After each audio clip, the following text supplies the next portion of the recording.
Welcome to Real Chronicles, brought to you by RealTalkInc.com. I'm your host, David, and I'm joined with today.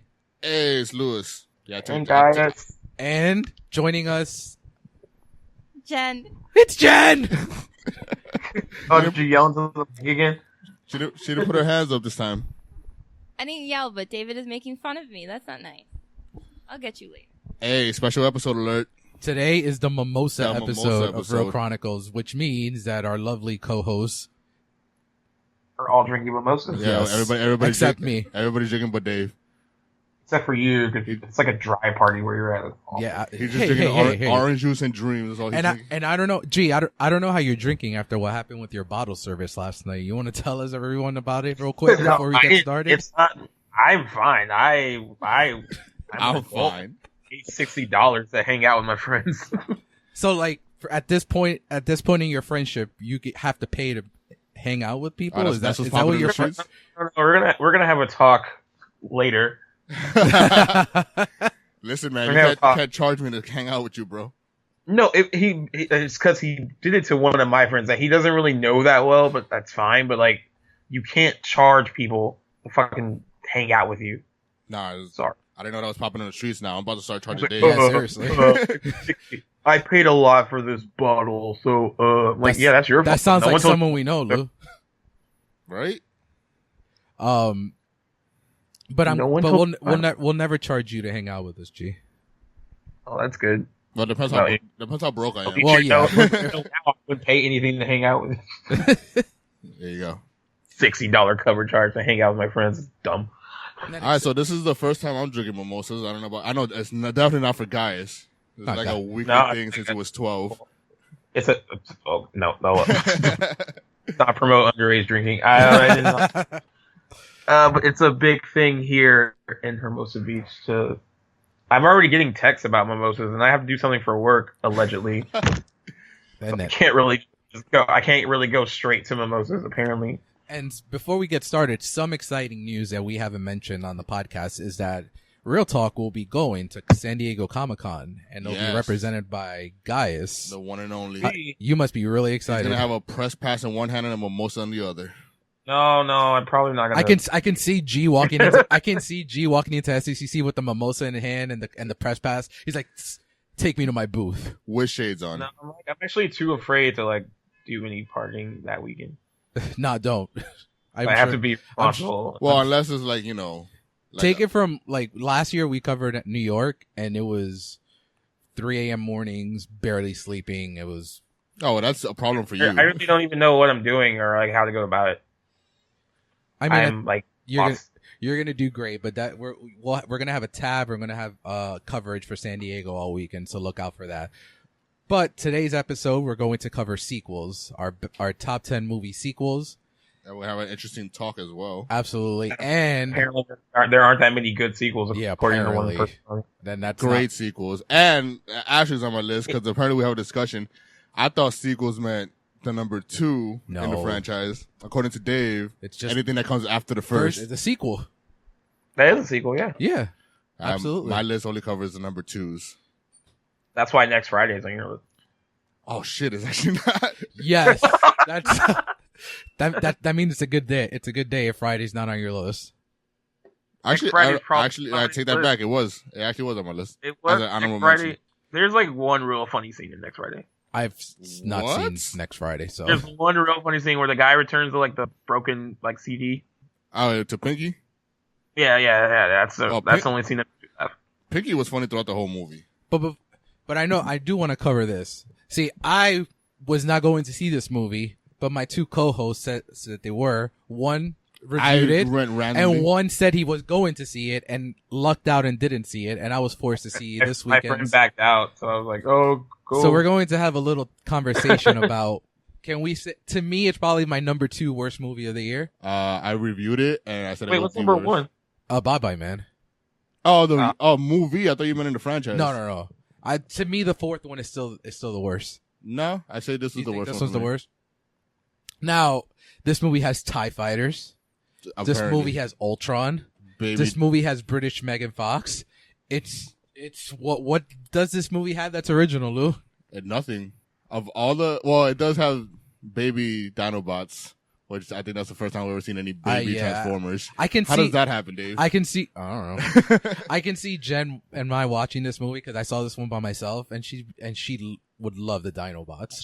Jen wouldn't go with you. No, I went by myself. Are they babies? Yes. Yeah, I don't know who gave birth to them, where they came from, but they're little. They look like the baby from that dinosaur show. I'm the baby? Yeah, I'm the baby dinosaur. Not the mama thing? Yeah, I'm the mama. I love dinosaurs. It looked like a robotic version of that child thing. But here's my thing. I don't remember the fourth one. I just remember it being terrible. Wasn't that Dinobot a bad guy or something? They were. See, what I like about it is that they introduced the fourth one had actually story. Like this one was so generic. I mean, the way they introduced the Dinobots in the fourth one was, I remember that they were like getting destroyed, and Optimus found out about them, so he had to go and he had to like tame them. And like a 5-minute scene, he had to tame these ancient Dinobots, and he got them on their side, and that's how they got the Dinobots. And so if Sam Witwicky came back, would it have made the movie better? No. But I was actually waiting for that to happen. But do you miss Sam Witwicky? No, but we do find out that Sam Witwicky is a descendant of Merlin and King Arthur somehow. Yeah, okay. I actually did like that scene a little bit because the war scene? No, when they were explaining everything, that scene in Anthony Hopkins' house. That I didn't. The reason, and I said it in my review, that destroyed all continuity. Oh, it did completely. In all the movies in one scene. What did Anthony Hopkins do? He's like the old man that's been around for years, knowing about the Transformers. Oh man, is he bored? Was it like a paycheck movie? It was a paycheck, and he was really annoying too. He wasn't as funny as you'd expect. You know. Oh, he's supposed to be funny. Yeah, and he was irritating as. Yeah, he was. Hell. Quick update. How's Marky Mark? He's Marky Mark. Yeah, but bartender Jen just served the mimosas up. And it's about to go down. Shout out to Jen. So, I do this whole, grade the actor thing on my G-Reels page, and Mark Wahlberg actually got some, really good grades, and then some really harsh grades. Like, there's someone gave him an F. For his performance? No, just as an actor in general. Oh, I don't agree. I will give him. I'd give him a C+. Yeah, I will give him a C+. A C+? Yeah, or B- on a good day. B-. Wait, what? A C+? Yeah, I gave him a C+. Why? Max Payne. He's done some bad movies. Ted man. 2. Yeah, every good actor does bad movies. But but they've been some of them been bad. He's very consistent with bad movies. Al Pacino was in Jack and Jill all day. But Al Pacino also has some of the greatest films of all time. Can you Mark name one? Mark Wahlberg gets an A alone for The Departed. No, that's true. But he also did. And he gets a solid B+ for Fear because I love that movie. He did Planet of the Apes and The Happening, so those are both straight Fs that bring everything down. And Max Payne. He did Fear. I think you like Marky Mark. I'm pretty sure you have. Well, have I seen Fear? I've seen Fear. I haven't seen Fear. It's good. It's a good movie. Fear it's fun. Who's the girl in that? Is that Reese Witherspoon? Yeah. Yeah. So that's no wonder you love it. Oh, I don't love Reese Witherspoon. She's not the same league as Sarah Michelle. Don't even no. It is a unique taste. She is in the movie with my girl though. I think that needs to be a goal that we set, is that we need to get you to meet SMG. I'm trying so hard. They filmed Buffy at a high school that was all of 10 minutes away from me. But never met her. That was before your time, right? I mean, I was young. I was really young, so I wasn't paying attention to where stuff was shot. Yeah, that's true. But I mean, in terms of this movie, Transformers, they have the balls to set up another sequel, and I'm sitting there watching, and then we get to post credits, and I'm like, yo, are they really setting up another one? Did you see what they set up as the villain? Yeah. Hilarious. Did you die when you heard that? Hilarious. Guys, you saw it, right? No, he didn't. I backed out. Friend backed out. You don't he care doesn't give a shit. Huge spoiler alert for the audience. So the villain of the next movie will 5 minutes. Megan Fox? No. It's literally the villain of the next movie is Planet Earth. Oh, it's us? No, it's the whole planet. Oh, really? Yeah, apparently it's a head of an ancient transformer called Unicron. And he just floated in space for a while, grabbed some debris, and became Earth. And somehow he's coming back to life now. Well, you know what? If we get another one, you can blame overseas people because they are the ones seeing Transformers. It's crazy. We're talking when you mentioned overseas. I was looking up a couple of box office numbers. Did you know that Pirates of the Caribbean has made $658 million so far? And most of that is from over overseas. There. Good for them. It's the number 3 or 4 highest grossing film of the year. Because they love Johnny Depp. Everybody loves Johnny Depp. I liked it. They love Tom Cruise. They love Tom Cruise too. I didn't hate. Well, but The Mummy's projected to lose $95 million, which is insane. Yeah, even with overseas box office, yeah. That's insane. It had to do better here. Now, do you guys think that the Dark Universe is fucked?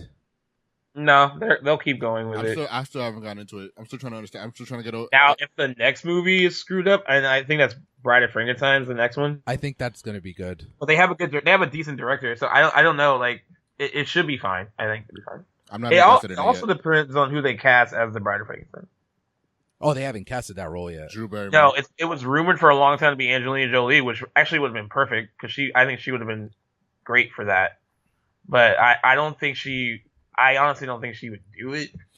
No, I don't know what she'll do now. Actually, her film standards are so like weird. Like I don't know what she would do now. But I think it'd be a good choice. That last movie she made was with Pitt, right? But it got really bad reviews. Yeah, that's probably why they broke up. So because of reviews. Listen, Brad, it's not gonna work out. They're like, these reviews speak about our wedding. I mean, our they had it's funny. The first movie they were in together, they were like solid reviews, like great chemistry, blah blah blah. Then the last movie they were in together, it was like this is the equivalent of garbage. The other bad movie that I saw this week was All Eyez on Me. You guys still haven't checked it out, right? Now, I know I can speak to you, Lou, about this, NG, especially since you are as old school hip hop lover like I am. Mm-hmm. So the movie is not, it tried to be two things. It tried to be a social commentary and tried to be a movie about Pac. Which, I mean, if you're going to get a movie about Pac, you're going to get that. In the middle of both, you get a music video. So the scene where Pac dies, spoiler alert. Oh, he dies? Yeah. So you have clouds form over his body. No, they don't. Yeah, they do. You have clouds form over his body while some gospel music starts playing. Okay. Do they play I Ain't Mad at You? They actually keep your head up. They play Keep Your Head Up during it. They play a lot of all of Pac's music. Wow. How long was the funeral scene? They didn't have a funeral scene. Oh, he just died. Okay. You just see the clouds, and then Tupac died 7 days later. And that's the movie. Is that how it ends? Swear to God. With a title card at the end. Yeah.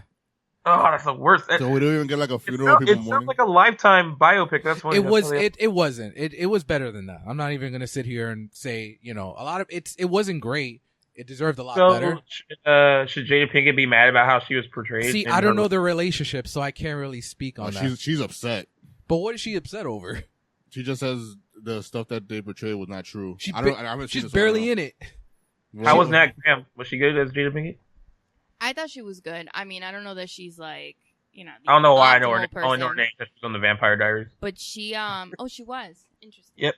So, I mean, I thought she did good, but Jada wasn't really in it too much. And then I feel like they probably took certain liberties towards the end on like a particular scene where they brought her in, which I don't think in real life she was actually there for that. But, Well, did you hear about didn't describe their relationship in a weird way. It just showed that they were like really good friends. They were close. Yeah, they were really close, going up in Baltimore at the high school.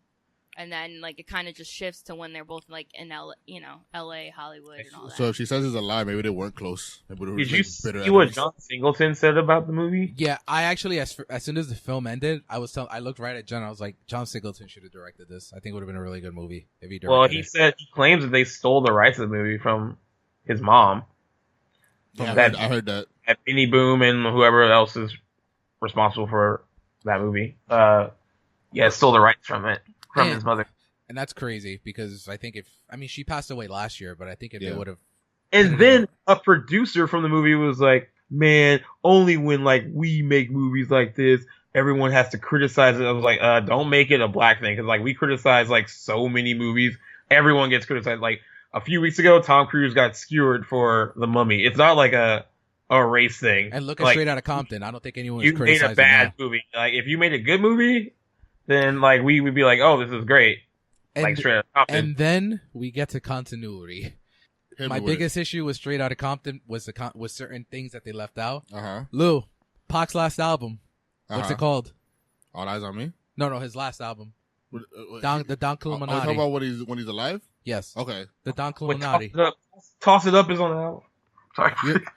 Because, after he's dead, he's coming out with like 70 more albums. No, but like the last one of Death Row was. Wasn't that after he died? The Don Illuminati came out like after he died. Wasn't that the 96, the 7 Day Theory? The same year. The 7 Day Theory, right? Yeah. But what was his name on that album? Remember he changed his name? Tupacalypse? No, Machiavelli. Oh, yeah. No, yeah.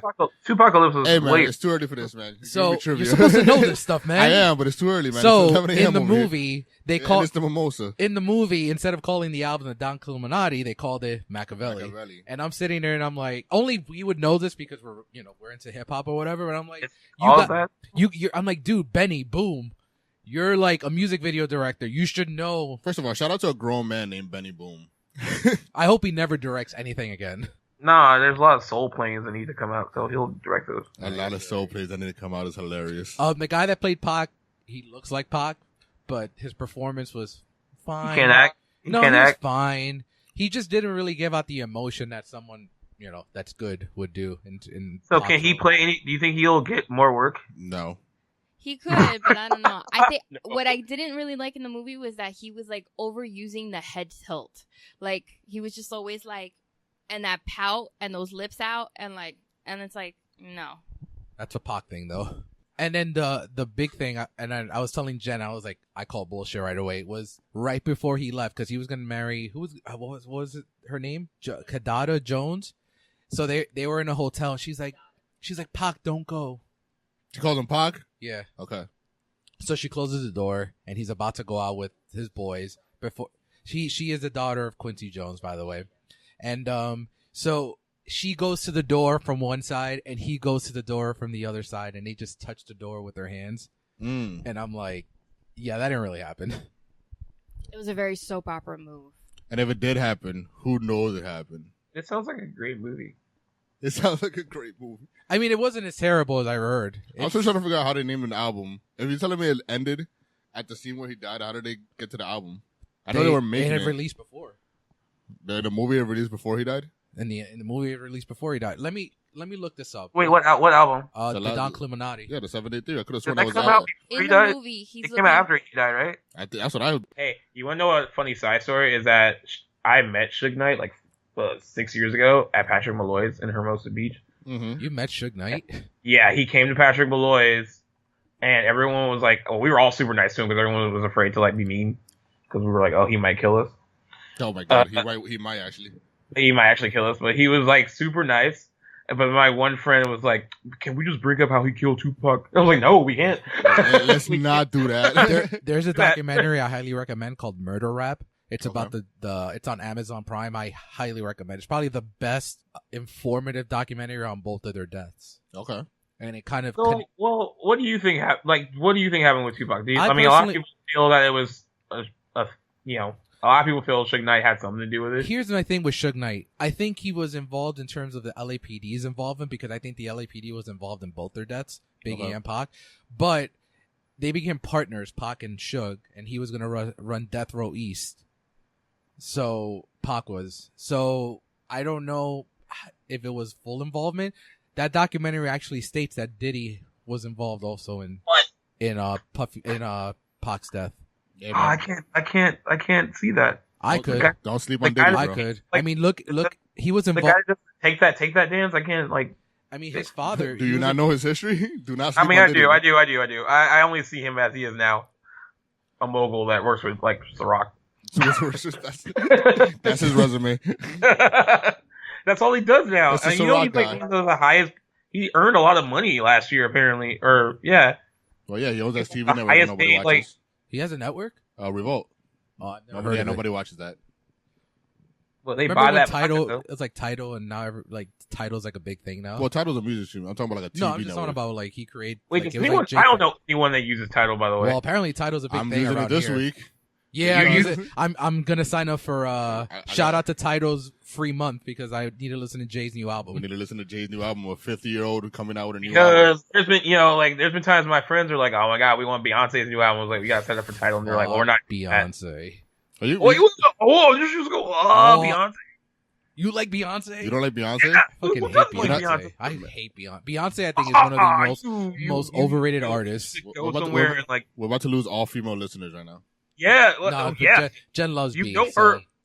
What? Lemonade was so good. You gotta be part of the Bayhive. The Bayhive is real, bro. Don't upset the Bayhive. What's the Bayhive? Yeah, you don't want to know what the Bayhive. It's called the Beehive. You want to talk about you want to talk about the most diehard fans? Let's not disrespect. They will cut you. Let's not disrespect the Bay. Do you see what they did to Rachel Ray? Nah. No, they thought, they thought it was Rachel Ray. They should have got after Rachel Roy. Rachel Ray got the sting. Rachel Ray was like, "What did I do?" She's like, "I just cook food." They thought, because they thought she was what Becky with the good hair or whatever. You thought he was cheating on Beyonce with Rachel Ray? That's hilarious. Yeah. That's funny.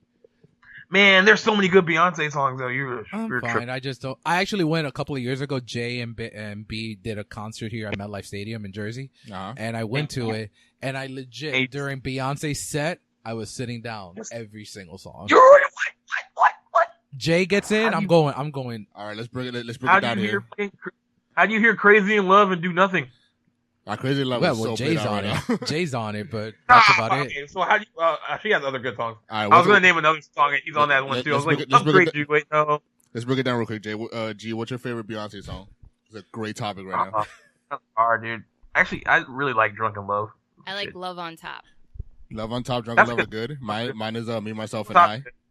Mine is. That's old though, man. Like what? Mine is None of the Above. And "Crazy in Love," "Baby Boy," "Upgrade You," Bonnie and Clyde. Bonnie and Clyde. Oh, On the Jay-Z's on that too. On the Run is a great show. That new song that came out with Shining is great too. On the Run, that's the one from Magna Carta, Holy Girl. Yeah. I mean, hold up. Jay's more on that though. Yeah, but she still does her thing. I'm talking about Let's solo. not upset the Bayhive. Shout out to the Bayhive or Beehive or whatever. If you go back to Destiny's Child, there is no group that is more played out in 2017 than Destiny's Child. He's just hitting on all cylinders. Every time that what? How you hit it on Destiny's Child? I don't like Destiny's Child either. How do you hear jumping and feel nothing? I don't jump. You don't jump? You are the worst. You're so old. Jen is definitely jumping. Nah, Jen loves Destiny's Child. Say my name and Bootylicious. What? The way you said that was so much confidence. Bootylicious. Oh my god, that's every end of the month. Jen comes into the room playing Bills. And Bugaboo. Guys, I think we should quit while we're ahead, bro. Yeah, we definitely should quit while we're ahead. I think we're done for the show. I think we're done for the day. 23 minutes in, we've hit our mark. I can still hear I play their songs at the restaurant I work at, and I love it. I'd rather listen to In Together. Who? Oh my god, no. So, what do you think of Beyonce as an actress? Did you ever see that? What is it, Carmen? That was on MTV. So here's the thing. Carmen the hip-hopper? I think she was good. I think she was good in 2 movies. I thought she was fine in Dreamgirls, even though she was basically playing herself. But it's not hard for her to be like the lead of a girl group. What's the second one? I thought she held her own.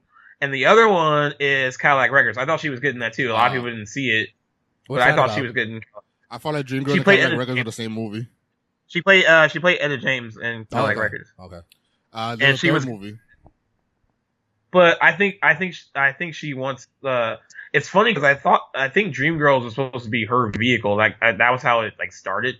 That it was going to be her big time to shine. And it turned out to be no one saw Jennifer Hudson coming at all. Yeah. What's your favorite Jay-Z acting role? Paper Soldiers. Wasn't he in State Property? I think he was, but he had more of a role in Paper Soldiers. In State Property, I think you just got a glimpse of him. In Paper Soldiers, they gave you a whole head nod, so that's more of an acting credit. I did like Backstage. That counts. There you go. And for a whole so bad it's good. I like Obsessed too. It's kind of fun. Obsessed is that was my third. That was the one I was gonna say. Obsessed is good. Ali Lauder and her and Idris Elba. Idris Elba was in some hot garbage. I think he had a deal with Sony Screen Gems because he was in Prom Night, and I know he didn't want to be in that. Bad, bro. And he and he was also in This Christmas, which is not bad, but it's also a Sony Screen Gems movie. I think he had like an overall deal with him, and they're like, "Yo, you gotta be in some movies for us." And here are the 3. Bloody hell. Now, but all the movies she's been in have made money. well, sometimes it's not just about making David's money. favorite I role. even like the Fighting Temptations. A lot of people haven't seen that either, but I thought that was good. David's favorite Beyonce role is when she was in Austin Powers. Ah, she was actually funny. Was that She's Gold better member? than Gold member. Yeah, she was better than fucking Heather Graham. Yeah, I she didn't. was. I like She Heather was. Graham You liked Heather Graham? in The She didn't do Hangover. anything. She didn't do anything. I said in The Hangover. In The Hangover, but not in Austin Powers. No. Heather Graham's best performances in Boogie Nights, man. I know you're gonna say. I'm gonna. Here Oh, comes. you haven't seen Boogie Nights? Here comes the what? No, I have not seen Boogie Nights. You got a premature what? Are you serious? Yeah, I want to see it though. I haven't seen it though. Our first premature You had what? no idea where that scene came from that I posted. Did you know where that was from? Yeah. I've seen like clips of it. I've just never seen the movie. Ah. At I first, I know. thought that was that 70s show because the guy looked like Fez. It just kind of looks like that. No, you haven't seen it. Oh, Boogie Nights is so good. But speaking, we were talking about hip hop before. We lost a great in hip We hop this did, week. unfortunately. Rest in peace to Prodigy. Rest in peace to Prodigy and Mobb Deep. What's your favorite Mobb Deep song? My favorite Mobb Deep? Yeah. It's a tie between Survival of the Fittest and Shook Ones. Yeah, Shook Ones is mine. G, Shook Ones. I'm pretty white. I don't know what's going on. And there we go. There you go.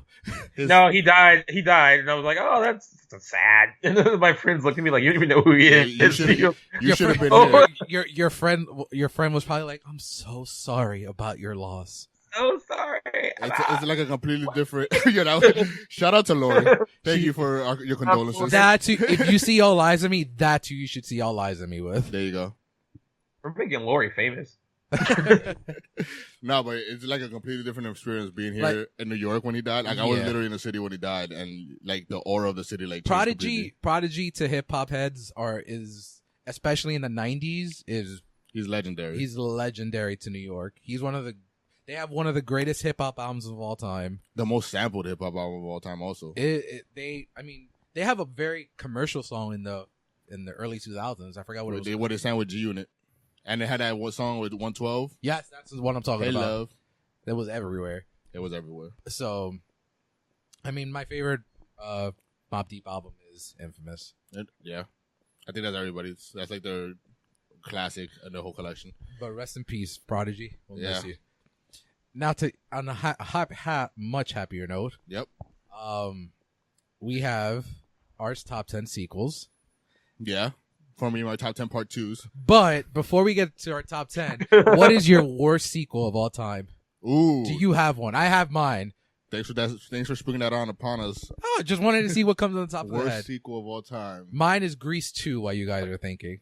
Grease 2 is probably the worst movie I've ever seen. Yeah, that's, Speed 2, Cruise Control. Speed 2. That's Grease hard. 2 is not the worst sequel. You're tripping. What about Speed 2? I know you like. I think you like Speed 2. Does Jen you like Speed 2? No, Jen likes Speed 2. Why? It's definitely no. It's bad, but it's like so bad that you can't stop watching. So like if it's ever on TV, I could just watch it and it's like in the background and like whatnot. But it's terrible. You can't name a movie Speed and have it take place on a cruise ship. Yeah, no, it just doesn't work. Speed 2, Cruise Control. Cruise Control. I just love that Sandra Bullock just admits that she was like, I just did that for money. I figured a lot of people would probably think Batman and Robin is the worst sequel of all time. But it is though. It has such a cult following now, and it's so funny. I can't watch Grease 2 and say this is really funny. You know what? No, you know what? I think Grease 2 has its own little cult following too. I know a lot of people that like it. Yeah, Jen loves Grease 2, and that knows the songs from it too. I'm like, I didn't know there were like songs from Grease 2 that everyone knew. What's Jen's favorite song in Grease 2? I don't know. There's a few. So there's Reproduction. There's Cool Rider. Michelle Pfeiffer's like riding, like she's coming out, and she ends up on top of a ladder. It's an iconic scene. And iconic. There's no scenes in Grease 2 that are iconic. A Girl for All Seasons. And did I say Reproduction? Oh, and Let's Bowl Tonight. Yep. There's a song called Bowl Tonight. Have you guys seen Grease 2? You guys have seen Grease, right? I've seen Grease many times. So I love it. You have never seen Grease 2, right? I've seen Grease too. You have? I've seen Gee, Grease too, but it's been a long time. Oh, since I've so seen it. I don't know if you guys realize this. One of the girls from Grease, that's one in what Jen has something to say. Jen can have the mic. Her name is Frenchie. Frenchie, played by Dee Dee Khan. Yeah, so she's in high school. No, she just dropped out for beauty school, and then she got her hair turned pink. She's in high school in part 1, and part 2 takes place like out. 4 or 5 years later. No.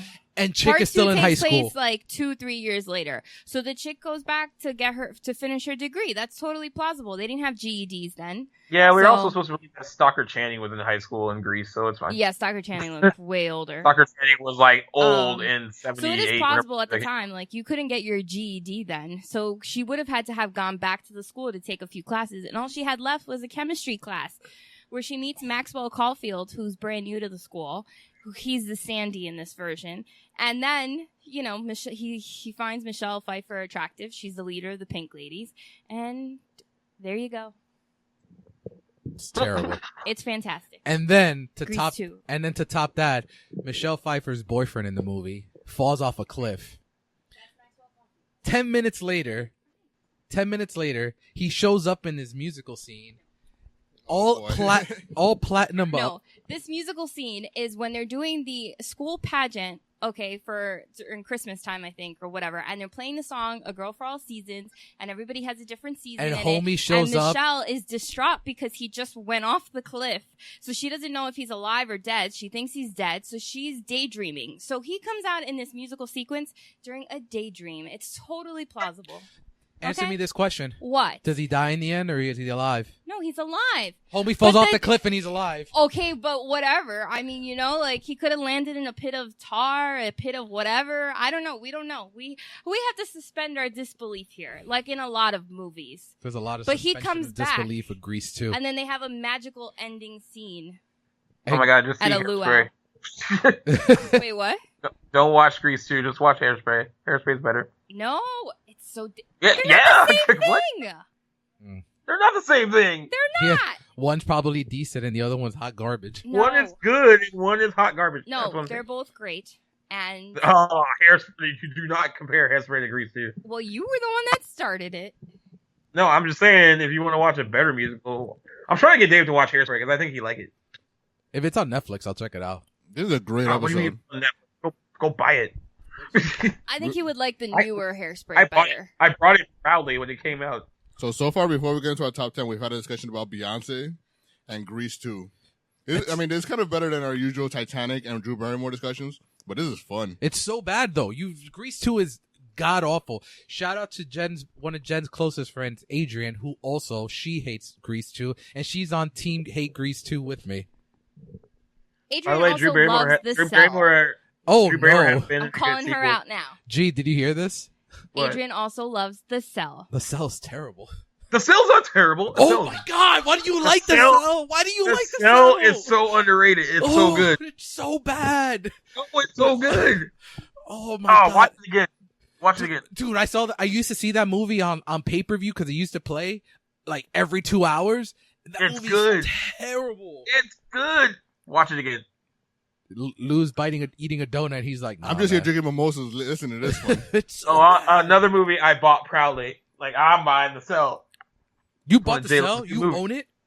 I own it because it's good. Oh my god, it's so bad. It's so good. Visually, it's amazing. By the way. No, we're not talking visuals here. We're talking. Yeah, we are. Quality. It's like that's the bulk of the movie. We're talking quality. That's the bulk of the movie. Hot garbage. No, it's not. It's so bad. Oh, I'm gonna get a refill. But we got. You don't like J-Lo is your problem. I don't dislike her as much as the other woman, but like because I've heard you be lukewarm about Selena, which is like no one can be lukewarm about Selena. Selena's fine. Yeah, see, lukewarm. Selena's fine. Selena's great. Lou, so we're getting into. No, I just want to know what your worst sequel is. My worst sequel. Yo, what's your favorite J-Lo movie? My favorite J-Lo movie, like mine? Or you asking or everybody? Like What? Oh, I gotta think about that. I don't even know which ones I've seen. I gotta think about this real quick. That's that hot garbage one she did with Viola Davis. What's Jen's favorite J-Lo movie? Wait, what did he say? What'd you favorite say? J-Lo movie? What's your favorite J-Lo? Oh, there's a few. I like Made in Manhattan, Backup Plan. Enough is actually really good. No, name. What? Don't name her new stuff because it's pretty bad. Well, Enough. You gotta go. I will go with Enough. I also. like Enough. Yeah, I will go with Enough. I thought that Enough? was- I mean, it's It's J-Lo also movies. bad. We're going off J-Lo movies. She's what in great else? movies. Selena's great. Out of Sight The by Wedding Steven Soderbergh. Planner. Out of Sight is good. Out of Sight's great. Oh, Selena. Oh, you said that. Obviously. Anaconda didn't resonate with me. Someone say that's what Anaconda. blew her up. You like Anaconda? Yeah, I do like Anaconda. Oh my Lanta. My Anaconda don't. All right, I'm looking at her thing. I would say I like none of The these Wedding Planner? movies. I don't love any of these movies. You love The Wedding Planner. You love it. I don't hate The Wedding Planner. Don't you like Jersey Girl or where the fuck the movie is? No, that's actually my least. J-Lo was in favorite. Jersey Girl? Yeah. Kevin She Smith died. got J-Lo? Well, she. Yeah, that was when she was dating Ben Affleck. Oh, okay. That explains it. I also like Monster-in-Law with Jane Fonda. I actually Monster-in-Law did was that good. movie. I thought that was Monster-in-Law fun. was good. I thought that was funny. That was funny. Man, He hates us right now. He's like, oh, I can't find any good And- J-Lo movie. This is a Dave, J-Lo have you- movie, I Dave, guess, have you but seen Out of Jack Sight? with Robin Williams. Oh, she was in Jack. I oh, forgot then about that. there you go. I'll say Jack. I like Jack. There you go. We got one. You haven't seen Dave? Have you seen Out of Sight? Glimpses. I think like a you. little I bit. think you would like Out of Sight. Is that the one with George Clooney? The one with George Clooney. Yeah. Oh, Soderbergh directed that. Was that his? Yeah. I think you would like that if you saw it. What was that hot garbage movie she was in with Viola Davis? Oh, did it even go to theaters? No, I I forgot went to theater for like a week. Well, what year did it come out? Do you remember? You know what? She's 2 been years ago? in 2 movies with Viola Davis. Viola Davis is in Out of Sight as well. Lila and Eve. Yeah, that one. That one was hot garbage. 2015. Man, Viola Davis has never been in hot garbage. You guys. That movie was hot garbage. Didn't you No, not? man, Viola Davis cannot be in hot 33% garbage. on Rotten. Didn't you not like Suicide No, Squad? I refuse to believe that. Nah, but she was good in Suicide Yeah, Squad, she so was. I She was really refuse. No, you to gotta believe you gotta watch that movie. That was garbage. Viola Davis is very careful about what she picks to do. Well, she slipped up. Yeah, she definitely stepped up. But you know how actresses do, or actors and actresses do after their Oscar win. They usually have like a. That was before. Yeah. No, I'm just talking about Well, like her now. new So, stuff sounds decent. She's in a movie with Julia Roberts coming up soon, and like all her stuff sounds like it might be good. what's Season what are we in season 3 of How to Get Away with Murder? I still haven't seen. Ah, I've good. heard good things about that show. I did hear good things about that show. Jen and I can Speaking probably of talk good about things, things. Before we get into our top 10, have you seen Glow yet? No. No, It's I'm not really into it. Oh, What's really? what's It's Glow? so good. I don't care about wrestling. Sorry, guys. Oh, okay. The Netflix wrestling girl. I'm gonna pretend I didn't hear that. It's an 80s show about women's Wrestling. professional wrestling. Yeah. It's not just about that, man. Yeah, I'll just keep watching Gossip Girl. It's fine. It's with I think you'd like it. it's with I that- actually think it's you'd with like that it. girl from Community, right? Yeah. Is I it like like it. Gossip Girl? No, not everything is like Gossip Girl. Is it Could like you imagine a wrestling show that's like Gossip Girl? No. I mean, there's some heavy drama in the first episode. Uh-huh. I'm not going to spoil it, but there's a lot of drama that goes on in Is the there a first Vince episode. McMahon like character? Yes, Yes. kind of. You're fired. Nothing like that. He's like an 80s coked up Vince McMahon. Oh, an 80s coked up Vince McMahon. Yeah, so he's like, you'd have to see it, but it's That a good sounds show. exciting. I recommend it. Now getting into our top 10 for the week. Finally. I know. I thought of Beyonce and J-Lo talk. Well, Now- it's your fault for hating Beyonce. We didn't even talk about it that long if you were just like, she's good. No, because I don't lie. Because I don't lie. It's okay. It's okay to be wrong, by the way. I know. I'm glad you guys admit it. Shout out to Beyonce and Jay-Z. No, I didn't mean anything. Congratulations on your twins. Yeah. And shout out to Kanye for his next upcoming baby. Okay. Yeah, Kanye's not getting a shout out from me until he fixes Arrogant himself. baby. Yeah, his last album was good. No, what? Yes, it was. He hasn't made good music in Okay. so long. You are out of your mind. Go He hasn't watch made the good cell. music. He hasn't made good music in a while. You didn't like You his know, last my album. His beautiful- last my- album was. My Beautiful Dark Twisted Fantasy was his last good I album. Absolutely. like Jesus. No. Can't. No, I oh can't. no, there's nothing good on that. And Blood on the Leaves. we've that had was this fantastic. we've had this discussion already. Yeah, I know. He had a song named God featuring God. I can't. This Black Skinny hit on because that was the last one I probably like. And his last album had good songs. The song with Kendrick. No, well, no, Yeah. no. He That was more like a freestyle though. Oh, Like, I mean, especially production-wise, I feel like he's gone down Kanye production-wise. works in his awful personality for me not liking his music anymore. I don't really give a shit about Yeah, his I mean, he's an asshole of a human, but like, it is what it I don't. is. As far as music listening, I don't follow. I actually think it's a gimmick, to be honest with you. I can see that, but Well, yeah, it's a horrible gimmick. Oh, it's a horrible gimmick, but people are still talking about him, so the gimmick's working. yeah. So but he hasn't made a great album in a long time. See, I'll agree with that, but I don't think he's made a terrible album. Yeah. I don't think his last 2 albums have been terrible at all. I'm actually one of, like, Yeezus is different. It's a different concept, but I think it's a solid bad. album. I don't think it's bad. It's so It different. actually won I think Rolling Stones album of the year that year. Oh, and Rolling Stone's not always right. Yeah. Shout out to 2 Chainz. He just came out with a good album. Oh, really? 2 Chainz. Pretty Girls Like Trap Music. Wait, that's what his album's That's called? what his album's called. That's what his album's called, yeah. I actually saw an interview with him, and I was like so surprised by how like well-spoken he is. Like he's just very smart, dude. Dave could attest to this. When 2 Chainz came out, I loathed that guy. Now he's one of my favorite rappers. Why'd you loathe him? Because I was old hip hop head, and he came out talking all that gibberish. I like that song when he first came out, where he has the video with Kanye. Kanye's that birthday cake. Yeah, and Kanye's riding a bicycle. Yeah. He comes out of the garage with smoke, riding a bicycle. Yeah, good times. With Gold Grill, that was funny. It's good times. I will confess that I don't really know his music. You should check out 2 Chainz. Just get drunk. I only know him when he pops up in movies because he's on a like Furious 6 song with Wiz Khalifa. Yeah. No, get drunk and listen to 2 Chainz. You'll thank me. Drunk and listen to 2 Chainz? Yeah. Speaking of number 2, Kevin Harris and the Chainsmokers. There you go. I don't like the Chainsmokers. Definitely some California What? stuff. You don't like the Chainsmokers? No, I like the Chainsmokers. I like the Chainsmokers. What? We gotta start a music podcast.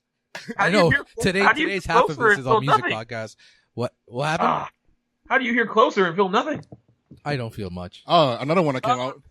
DJ Khaled came out with an album. Fuck DJ Khaled. DJ Khaled is hot garbage. How do you? No, he's not. What are you talking about? What are you talking about, dude? Don't sit there and say DJ Khaled. Okay, you out of all people. Hold on. You out of all people. First of all, Gaius and DJ Khaled's defense comes out with a Justin Bieber song. What are you doing, guys? Help our defense here. It's a good song. It's a good song. It's fine. Dude, I was at my cousin's wedding last week, and I was listening to that song that Rihanna has on his album. Yeah, he's with Carlos Santana. Dude, are you serious? Are you serious? Song is good, bro. He took a great song and turned it hot garbage. I know the original's better, but this one's not bad. LA likes it. Everyone's gonna like it because of that beat, but no one gives a shit. That song is garbage. No, it's good. Nah, everybody kind of wanted to hear Bryson Tiller and Rihanna together, so. Well, good for them, but that song is hot garbage. It's not. I'm listening to it, and nothing annoys me more than these hype beast fans. They're like, DJ Khaled's a fucking man. No, he's not. Go listen to real music. Go listen to real music. DJ Khaled doesn't do music. He choreates music. But still, man. I mean, I will take my top 40. The reason I brought it up. The reason I brought it up because he hyped up this album, and the album was okay, but there's a song on it that has both our guilty pleasures on it. It's a Rick Big Ross Sean and Rick Sean. Ross.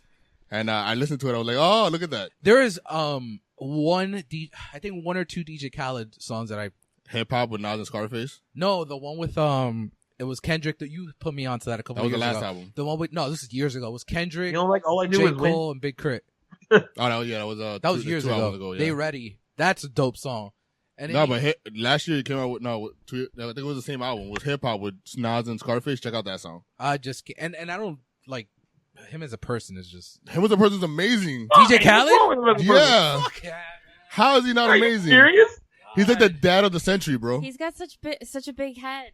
That dude, I remember him on First Take a couple of years ago. This is 3 years ago. And he's talking all this fucking shit because that dude is the biggest hypebeast sports fan I have ever seen in my fucking life. And he's fucking sitting there and talking about LeBron, this and that, when the Heat played the Spurs his last year in Miami. And he's talking about the Heat gonna sweep, the Heat gonna win in 5. What happened after that? They lost in 5 and they invited him to the show. He was nowhere to be seen, that fat fuck. There you go. That guy is fucking a waste of space. Ow, wow. Well, I mean, whatever. He has a song with Justin Bieber I love, so it's fine. Oh, fucking Justin Bieber. Wait, what happened? Oh. What do you mean fucking Justin Bieber? No. See, Justin Bieber is not fine. See, with that, I'm gonna be with G on this. I actually like Justin Bieber for some songs, not all of it. Song, that whole what is it, Despacito song? That it's really big over here. No, it's really big over here, but I don't like that song at all. I was so disappointed when I found out that was him. All pretend like we know how to speak Spanish when we sing it. I mean, we know how to. Can you Snapchat that? No, all right, I'll do it tonight. Thank you. All right. No, it comes on. No, and then all the girls just dance to it. It's great. I bet it is, guys. Now let's go back to what we were originally talking about. No, we're talking about Justin Bieber now. Oh God. No, that hot garbage Justin Bieber. No, Justin Bieber is not hot garbage. Oh, wait, no, Love Yourself is not hot garbage. You don't like Love Yourself? Love Yourself is a good song. He has some decent music. And Beauty and the Beat with Nicki Minaj. Oh, so good. Oh God, Beauty and the Beat. I mean, he's awful as a person. He was actually in Clifton that's 20 minutes from here. He met for most of the beach. He came here for a Lyft. I remember you sent me pictures of you guys have Lyft there? Yes, we do. Okay, so he was doing a Lyft promotion where he was surprising riders in the car. And he did it in Hermosa, and then he came to American Junkie. It was he was an interesting kid. Yeah. I don't know how you can live your life with surrounded by just 4 bodyguards. You can't do anything. Anyone that tried to talk to him, you have to go through 4 people to get to him. I love how he's like Floyd Mayweather's hype man. Yes. So is Ray J and his booty goons, booty bandits. Oh, we're bringing that back. We're bringing everything back this episode. Shout out to the booty bandits. Shout out to the booty bandits and the pussy. The booty bandits and the pussy posse. Let's not forget the pussy posse. There's a new member of the Pussy Posse, Orlando Bloom, I'm here. Wait, who's the new member of the Pussy Posse? Orlando Bloom is hanging out with. Yes. I saw pictures of them together. He fits the profile. Yeah, he definitely fits the profile. They're trying to kick Tobey Maguire out. Is what's going on. Toby. Toby, you haven't made a good movie in a hot minute. Speaking of Toby, I'm rewatching the Spider-Man franchise to get to the new one. The first 2 are solid. Yeah, they're really good. The second one, Andrew Garfield's a better Spider-Man. But Spider-Man 2 is probably the best out of all those. No, movies. It is, but Andrew Garfield is better Spider-Man. I disagree, but he's much better Spider-Man. I'm with the new guy. Oh, Tom Holland is the best. Tom Holland's fine. Yeah, he's good. We only see him in Captain. What else has he done other than Spider-Man? He was in the Lost City of Z. I didn't see that. It's fine. It's good. That's not. No, you say it's fine. It's like me saying it's hot garbage. I mean, I was entertained. It's a little slow paced, but it was fine. There you go. Now, sorry. Let's see if we can get to this. After Beyonce, after J-Lo, after Khaled, Prodigy, DJ Khaled, Justin Bieber, we have come to our topic for the day. Which has nothing to do with any of those things. Which has nothing to do with any of these things. No, wait. Has J-Lo been in the sequel that I like? Hold on. No, she hasn't been in the sequel. Yeah, I could have figured out. Is sequels. This one was a little hard in terms of the bottom half because I just didn't know what to leave out. So for this one, I have a good amount of honorable mentions. 20. No, I actually have 5 or 6. There you go. Do you guys have honorable mentions too? I have 3. I have a couple, yeah. All right, so some of my honorable mentions are Dawn of the Planet of the Apes. Ah, so good. Yeah, that's an for me. Yeah, no, I wanted to put it in. That's in mine. It's so good. I really wanted to put it in, but I also didn't put it in. It's on the lower half of mine, but it's so good. I didn't want to put it in because of all the reactions that the new one's getting. So, I mean, they're called early reactions. They're saying it's as good as Return of the King. And it makes it one of the greatest trilogies of all time. I just want to wait to see that to see which one I would put in my top 10 eventually. Or maybe not. Also, Return of Two Towers for Lord of the Rings. Okay. Civil War, Winter Soldier, Deathly Hallows Part 2, Superman 2, the Richard Donner one, and Rocky 2, and Back to the Future 2. And those are some of my... You've never seen Superman 2, the Richard Donner? I don't like any of those Superman The movies. Christopher Reeve ones? Any of them. I got nothing to say to you right now. I mean, I think we discussed it a little bit. Superman sequels are pretty whack. You don't like the Richard Donner one, the second one? I mean, it's all right. Oh, you hot garbage. God damn you, both of you right now. It's all right. It's not great. I mean, you seem like my favorite Superman movie is The Man of Steel, and that's yeah, exactly. Oh, you just said a Zack Snyder movie is my favorite Superman movie. Oh, my Lanta. I mean, the other ones are compared to that. It's not a good movie, but compared to that, the other ones. It's my favorite one. The problem with the Superman sequels is that they're so dated. They don't hold up well. That's why I went to a drive-in last week, and I was watching. They showed Batman '89 and Returns. Hey, why was Batman Returns not honorable mention? Because it's great, it's good. I don't know. I don't consider it a top 10 sequel. There's a lot of problems with that movie. No, it could have been. It could have been an honorable mention though. Sure, Batman Returns, but there's a lot of issues with that movie. Like, it is. Plenty of issues. But what works with those movies is that it's timeless deco, so you really don't know what year it is. By the way, Drew Barrymore has been in a good sequel. She was in Batman Forever, which I like a lot. There you go. There you go. Spoilers ahead. Well, no, it's not in my top 10. But like, she's like the worst part of that movie. No, she's not. Yeah, no comment.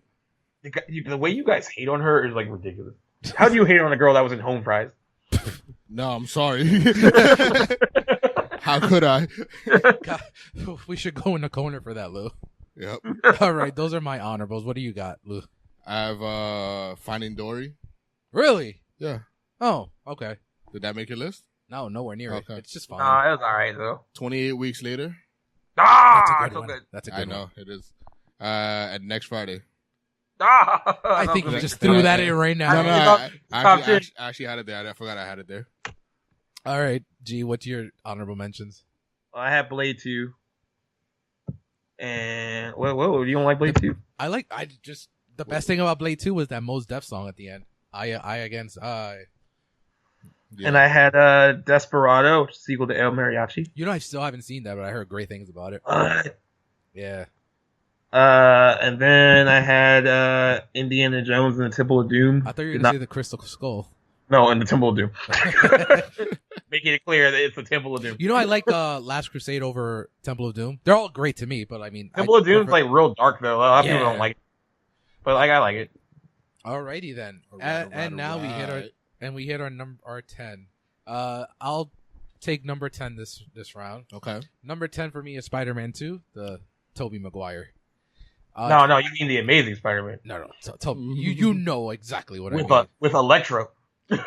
Jamie Foxx's Electro. How'd you like that, by the way, Electro? Who didn't get fired for that one? You know what, though? I like that movie. You guys suck. No, it wasn't a bad movie. I didn't see Jamie Foxx's Electro. I actually thought, at least the Gwen Stacy stuff, like towards the end, was that was great. Don't remind me. Kind of emotional. Don't remind me about Emma Stone dying. Don't say those terrible words. She died. She got destroyed. He broke her back. It's his fault. It's his fault, actually. Yeah. It's always been Spider-Man's fault. And that whole story arc, it's like he webbed her and broke her back. Yeah. It wasn't the Green Goblin. It was Spider-Man.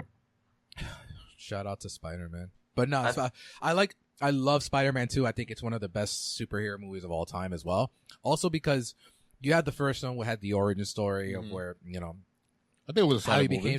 But this one deals with more of him dealing with being Spider-Man. Yes. And also I loved Doc Ock. I thought it was a great villain. He was a good villain. And his relationship with him before he was with Peter's relationship with him before he became Doc Ock was great. Didn't we get a little Gwen Stacy in this movie too? It was part 3. Yeah. Oh, okay. Bryce Dallas Howard played her in part 3. Yes. Your favorite person ever. Not better than Emma Stone. I like her over Drew. But I thought that they, unlike the other superhero movies before then, if I can't really if I forget, then I'm sorry. There really wasn't this decision making that he had to do throughout. Like he had to deal with his relationship with Mary Jane, and then dealing with taking down Doc Ock, even though his personal relationship with him. So I thought that it was very well done. I thought it was the best out of the 3. Actually, best out of all of them so far, despite what our lovely friend G has to say about that. I didn't say I love Spider-Man 2. I'm just saying that the Amazing Spider-Man is not bad. It's fine. But yeah, my number 10 is Spider-Man 2. Lou, what's your number 10? Number 10 is The Two Towers, Lord of the Rings. Yeah, I mean, all 3 movies are pretty solid. This one just had my favorite battle when they were storming the castle. And, I mean, you can't go wrong with Peter Jackson's Lord of the Rings. Any movie you pick, I said, I went with number 2s. They're all great. Yeah. But is Return of the King better? Now that you know. I've always been leaning more towards the Two Towers. Okay. I mean, I don't think there's anything. To me, it's Return of the King, but close. There's nothing wrong with that. I was, because Jen hasn't seen Lord of the Rings. Any of them. You should do what I did. Just watch them all back to back. That's in one 12 night. hours. I know, it was terrible. That's a lot. That's a lot of time. It was terrible. It's so long. And for someone that hasn't seen it, when I tell her there's talking trees, that's not the best description to tell someone that hasn't seen it. You know what? You watch a movie with a talking computer, so it's fine. Here we there you go again. Another throwback. I'm not gonna say. I'm not even these t-shirts. These t-shirts we're gonna make are gonna be legendary. I'm not gonna touch. That should be a t-shirt. You like that movie with that talking computer? No, just a talking computer with Gaius' electronic face on it. Yeah, his 8-bit face on it says talking computer. There you go. Shot. God damn it. Shout out to Stanley Kubrick. Anyways, what's your number 10, G? I went with X2. Wow. Because I think it's really underrated. I didn't do that on your list. Very underrated, and it's a solid sequel. It's actually my favorite X-Men movie out of all of them. I actually like X-Men Days of Future Past. That's probably like technically the better one out of all of them, but I think X2 doesn't get as much credit as it should get in the whole like comic book superhero genre. Yeah. And it's also significantly better than X1. I think the reason I like it so much is that I like the first X-Men movie, but it has issues. It's not like perfect. Yeah. And I think that Bryan Singer kind of came back with X2 and was like, I'm going to, he improved on everything that he could improve on in X2. I agree. It's better. It's my second. It's probably my third favorite, actually, because I do. Really? No, I do love Days of Future Past is my favorite, and then I really, really love First Class. I thought it was fantastic. First Class was great. Like that's not a sequel though. No, I'm talking about just in general, like movies. You gotta like segment out all the X-Men movies. Like, because this right now is the future Days. First Class. Past. But with Days of Future Past, they kind of rebooted everything. Finished. They fixed what X-Men 3 did. Now I love that they were like, "Yeah, you guys all hated The Last Stand. So we're just gonna fix all that." Yeah, seriously, that's erase all things. And I still like the last, like the whole thing with Jean Grey towards the end. Like that scene still gets me in X2. X2, I actually I don't like what they did in X3 in Last Stand though with that. They used I don't either. I don't. Phoenix story. No, they fucked up so bad. That could have been such a good movie, and like they put so much into X3. Like you had the whole Dark Phoenix thing, and then you had the whole thing with the Cure. Like those are two separate plots that could have been their own movie. You mentioned Jean Grey. How do you like this new Jean Grey? Sophie Turner, she's good. Yes, I know she's on Game of Thrones. So that's a show I don't watch. Is that the show you don't watch? That's a show I don't watch. But I thought she was good in X-Men Apocalypse, and I'm very confident that she will be good in X-Men Dark Phoenix, which they are making. Yes, so I cannot wait. Also surprised that because I remember they were talking about like Michael Fassbender, James McAvoy, and Jennifer Lawrence. Apocalypse was going to be it for them, and they're all back. Or I don't know what they probably threw a bunch of money at them, but they are apparently going to be in the next one. And the next one's supposed to take place in the 90s, too. Yeah. Because like my thing was like Jennifer Lawrence. I mean, I don't mind. I don't like her as a person, but as an actress, she's fine. And She's fine. She's fine. But I feel like she sleptwalked through X-Men Apocalypse. Like she was like, "Fuck, I got this." I'm doing this because I signed a contract and I have to be in it. Can we finally get some Jubilee action going on? She's in. No, but they've been trying. Jubilee action. Jubilee has been like hovering around the franchise. They just cut her scenes. Yeah, seriously. Like cut her scenes all the time. Kitty Pryde gets way more screen time than her. She wasn't even like she was good though. That much. Kitty Pryde's like the worst out of all of them too. It's like awful. We need more Jubilee. Yeah, we need more Jubilee, man. No offense to Ellen Page. She was fine in Last Stand. Can we get a Gambit already? Like, what's going on here? Oh. No, that's not going to happen. No, but why can't they make still him an X-Men? No, it's. I mean, I know they lost. Who's playing Gambit now anyway? I think he left. Really? Yeah. I think he fits the role, but I was just saying, what's with this obsession with giving him his own solo movie? Why can't you just make him an X-Men? Because he's a fan favorite. I think he's a fan favorite not because of the comic books. I think he's a fan favorite because of the cartoon. Cartoon. Absolutely. He was a big. I understand why. He's like basically second to Wolverine. Cyclops. Cyclops is boring. And I feel bad for James Marsden because James Marsden is not a bad Cyclops. He's like perfectly stoic and like he fits that part really well. I don't know why I think it's funny that everyone in X2 got like a bigger role. They got bumped up. Even Halle Berry has more to do, and he had less to do in the second one. Like he gets knocked out like midway through, like 30 minutes in. Yeah, I hate that they kill him, and he doesn't pop up again until the climax. Does he? No, they don't even bring him back. He doesn't come back. No, in X2. In Last Stand? No, he's in Last Stand. No, in X2. Oh, I'm just saying okay. he gets Kelly what's her name? The Deathstrike beats him up in that one scene, and then he's gone for like the whole movie until the end. So what are they gonna do with this revamped universe, or what are they gonna do with the Wolverine character? It's done for now. Well, I mean, I'm excited for New Mutants though, because I used to read those comic books, and I think there's potential to make a really good movie. There could especially since Rosario Dawson's going to be in it. I'm just worried that I'm excited about the Dark Phoenix story, but Wolverine has a pretty big part in the Dark Phoenix saga, and they're not going to have him in the movie, from what I see. Doesn't seem. No, well, I think actually in the Dark Phoenix saga, like in the comic, like in the big story arc, if they make Cyclops a better character, like it's more significant for him than it is for Logan. Yeah, so but they have to really like flesh out Cyclops. It's hard to do. And the new guy, the guy that played him in Apocalypse he was fine too. I thought he was good. And if they give him more to do, if they actually build that relationship between those two, it'll be good. The Dark Phoenix saga is like one of my favorite. Like when I used to collect comic books, is like my favorite comic book story. Yeah, it's up there for me. It's so good. So even going back to like the Phoenix saga when she's like a good guy and then she comes back wrong, like that whole story arc is so good. And I've been waiting for them to make a movie that would represent that well. And I hope they have a good cast. I just hope they do it justice. I was really pissed off with The Last Stand, just kind of like threw it in just to throw it in. Well, that's what I was gonna say. Don't expect it to be exactly like the books. You know, they never. No, I know it won't. Because the Dark Phoenix saga takes place in space too, and I don't know if they're gonna do that. Like parts of it takes place in space, and I don't know if they're gonna do all that. But like I don't know. I'm confident with the cast they have. I don't know about the director. I know he's written like most of the X-Men stuff, the movies, or co-written them. I don't know how he is as a director though.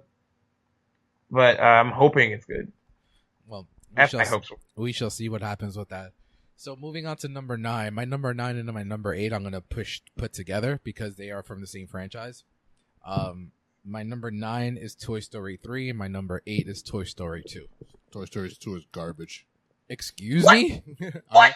We've gone through this before. It's not garbage, but it's not. Dude, it's Toy Story 2 is better than Toy Story 1. No, it's not. Yes, it is. No, man. Yes, it is.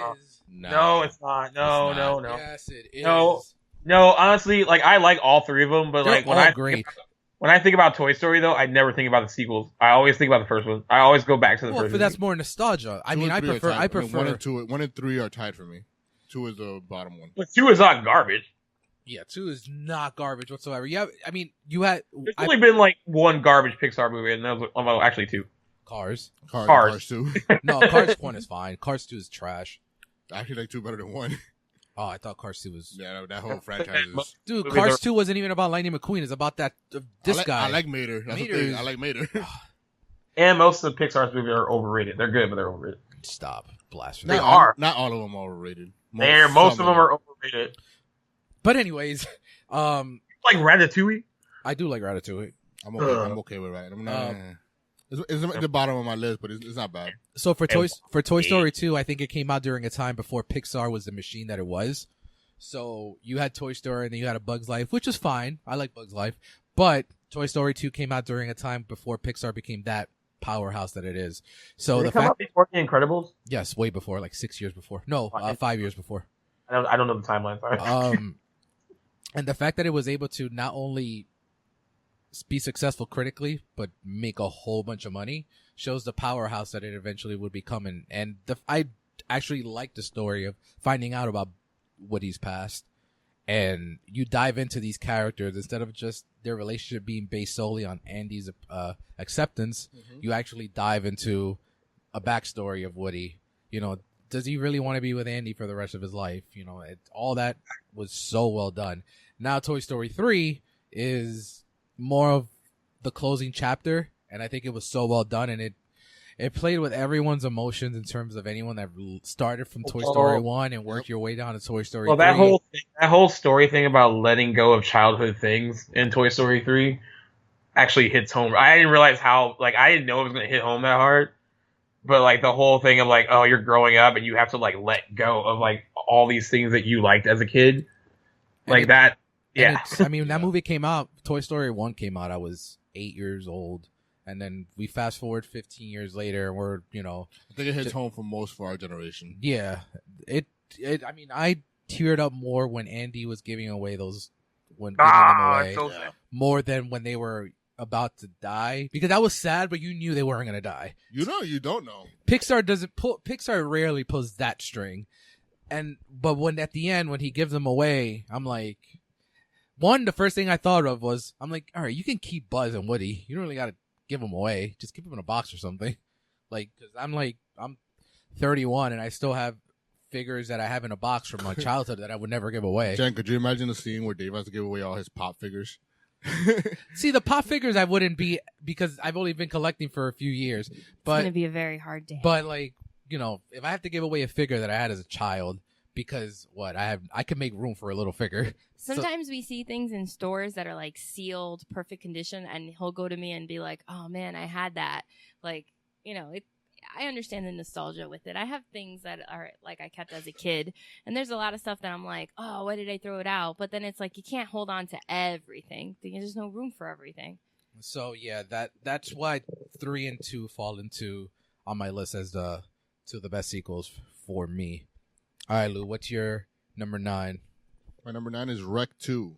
Excuse me? Rec 2. What the hell is Rec 2? We went through this in one of my I think it was Guilty Pleasures. It's the horror movie that Quarantine was based on.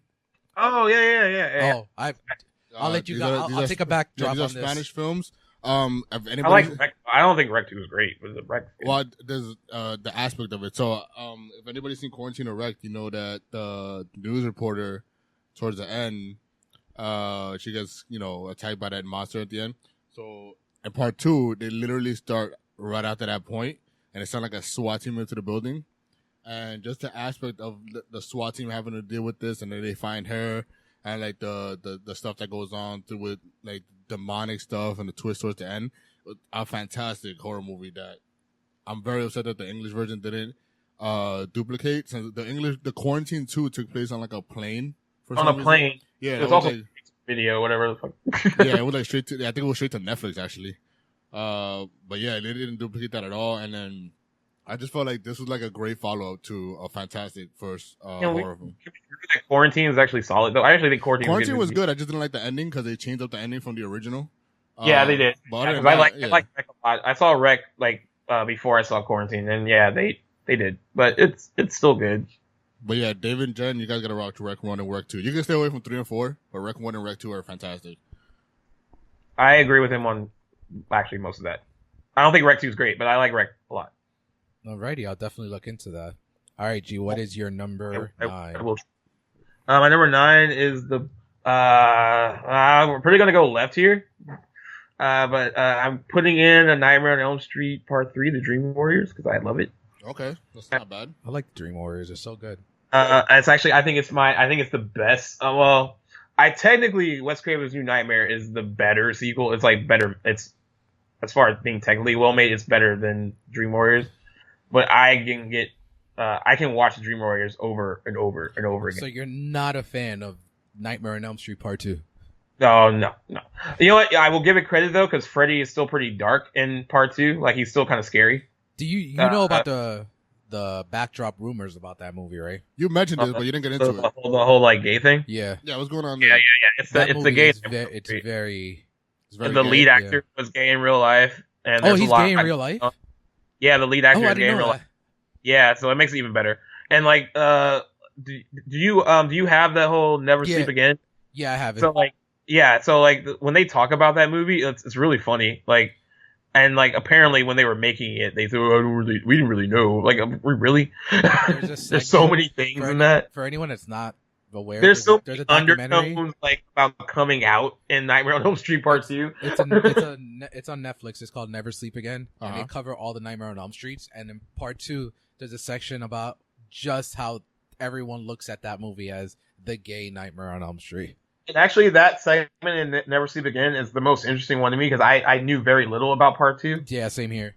So, like, that was the one that I really wanted to, like, dive into. And, like, the stuff that they talked about was, like, interesting. Like, and, like, you know, the filmmakers not really, like, knowing that they... Like, some of them said they didn't know that they were doing it. Other people felt like they knew exactly what they were doing. But yeah, I never got that on its own, so I gotta double check on that movie. No, when you watch see it again, you'll see it. Okay. Yeah, you'll see it, and his relationship with his best friend. Like, it's just really. I would say that would be the weirdest part out of all of it because it came out of nowhere. Now, Dream Warriors, is that the one that were in the institution, all the kids? Yeah. Yeah, and like I actually like that sequel out of all of them. Like, is where I like all the supporting characters too. I think they're all like fine. I think they're all good. Like, where I didn't want any of them to die. Like, I was like, when they died, I was like, oh, that sucks. Like, they were all good. Yeah, no, that especially the scene, the Let's Get High scene, where it's like the nails turn into like the hypodermic needles. Yeah. So good. It's like darkly funny, but still kind of creepy at the same time. What do you think about in Part 3? What do you think about how they handled the Nancy character? So that's my only issue with it. So like apparently Heather Langenkamp too, like that was her, even though she liked coming back for Part 3, she didn't like the way her character kind of came out in Part 3. Like, she didn't really feel like Nancy, I guess. I thought that like watching it now, like it's like Heather Langenkamp was way too young to kind of take on that kind of the motherly role of, like, you know, amongst all the kids. Yeah, that's the one thing. That's the one thing that much older than like any of them in real life too. That's one of the things that struck me in that. I'm like, because in Part 1 she was what, 17? 17, yeah. So she would really be about 21, 22 if you look. We'll do 21, yeah, 22, yeah. Yeah, so yeah, I totally agree with you that she takes up this mother role, and you're like, But I did think it was good that they. I can't say spoiler for a movie that came out in the 80s. I do think that it was good. It's a little late there. I do think it was good that they killed her, though, at the end. I thought, like, that actually worked really well. Oh, so you did like that they killed her? I like that they killed her. I thought it was good. Like, I don't think that movie would have as much, it's weird to say, emotional weight, but like that moment at the end is really good. And then she kills him at the end too. So like, it's like, there's like, it's weird because like the relationship between her and Freddy Krueger, like I didn't really pay attention to it until watching like Never Sleep Again, when they talk about like the whole relationship between Nancy and Freddy, and how, like, you know, out of all the people he's kind of come in contact with, like how she's the most significant, and like how they kind of, it's a weird kind of like the way Robert Englund describes it, like he kind of like all this, like he equates it to this like borderline attraction with Nancy, like kind of like, you know, it's kind of like despite the fact that he's trying to kill her, it's kind of like with he's like into the Joker. Yeah. Like she's like, yeah, like you know, like the whole like you complete me. Yeah. And so like in all three movies, like even New Nightmare, where, you know, she's playing herself, but like, you know, that character is kind of like still, you know, they still have to be like linked and connected. I don't know. It's very interesting, like Scream Queen horror villain relationship. Totally agree. All right, that's number 9. Lou, I already did my number 8, which is Toy Story 2. What's your number 8? My number 8 is Batman Returns, which you said it didn't make your list, and didn't make honorable mention. Didn't even make honorable mention. I thought it was for you, but the funny part is I wrote when I looked at it, I wrote Bateman Returns. Who the hell is, like, Jason Bateman Returns? That'd be a good movie. Yeah, it would. But Batman Returns I actually enjoyed. I know there's a lot of issues with the movie. I just, as a child, it's one of the Batman movies that I remember the most. Obviously the Michael Keaton one is the one that holds the bigger place in my heart nowadays, but that was my first Batman movie I remember as a child. You know, that the Penguin was pretty creepy as a kid. He did a great job. Here we go. Dave pointed a finger. No, wait. I love Batman Returns. Mm-hmm. I love anything with Keaton. Now, do you that scene where Batman, where he's like controlling the Batmobile, yeah, and that little toy Batmobile he's in. Yeah, I mean, like Tim Burton's like, that's what we need to do. We need to create a little Batmobile for him to control the thing. Yeah, shout out to Tim Burton on that. Another issue.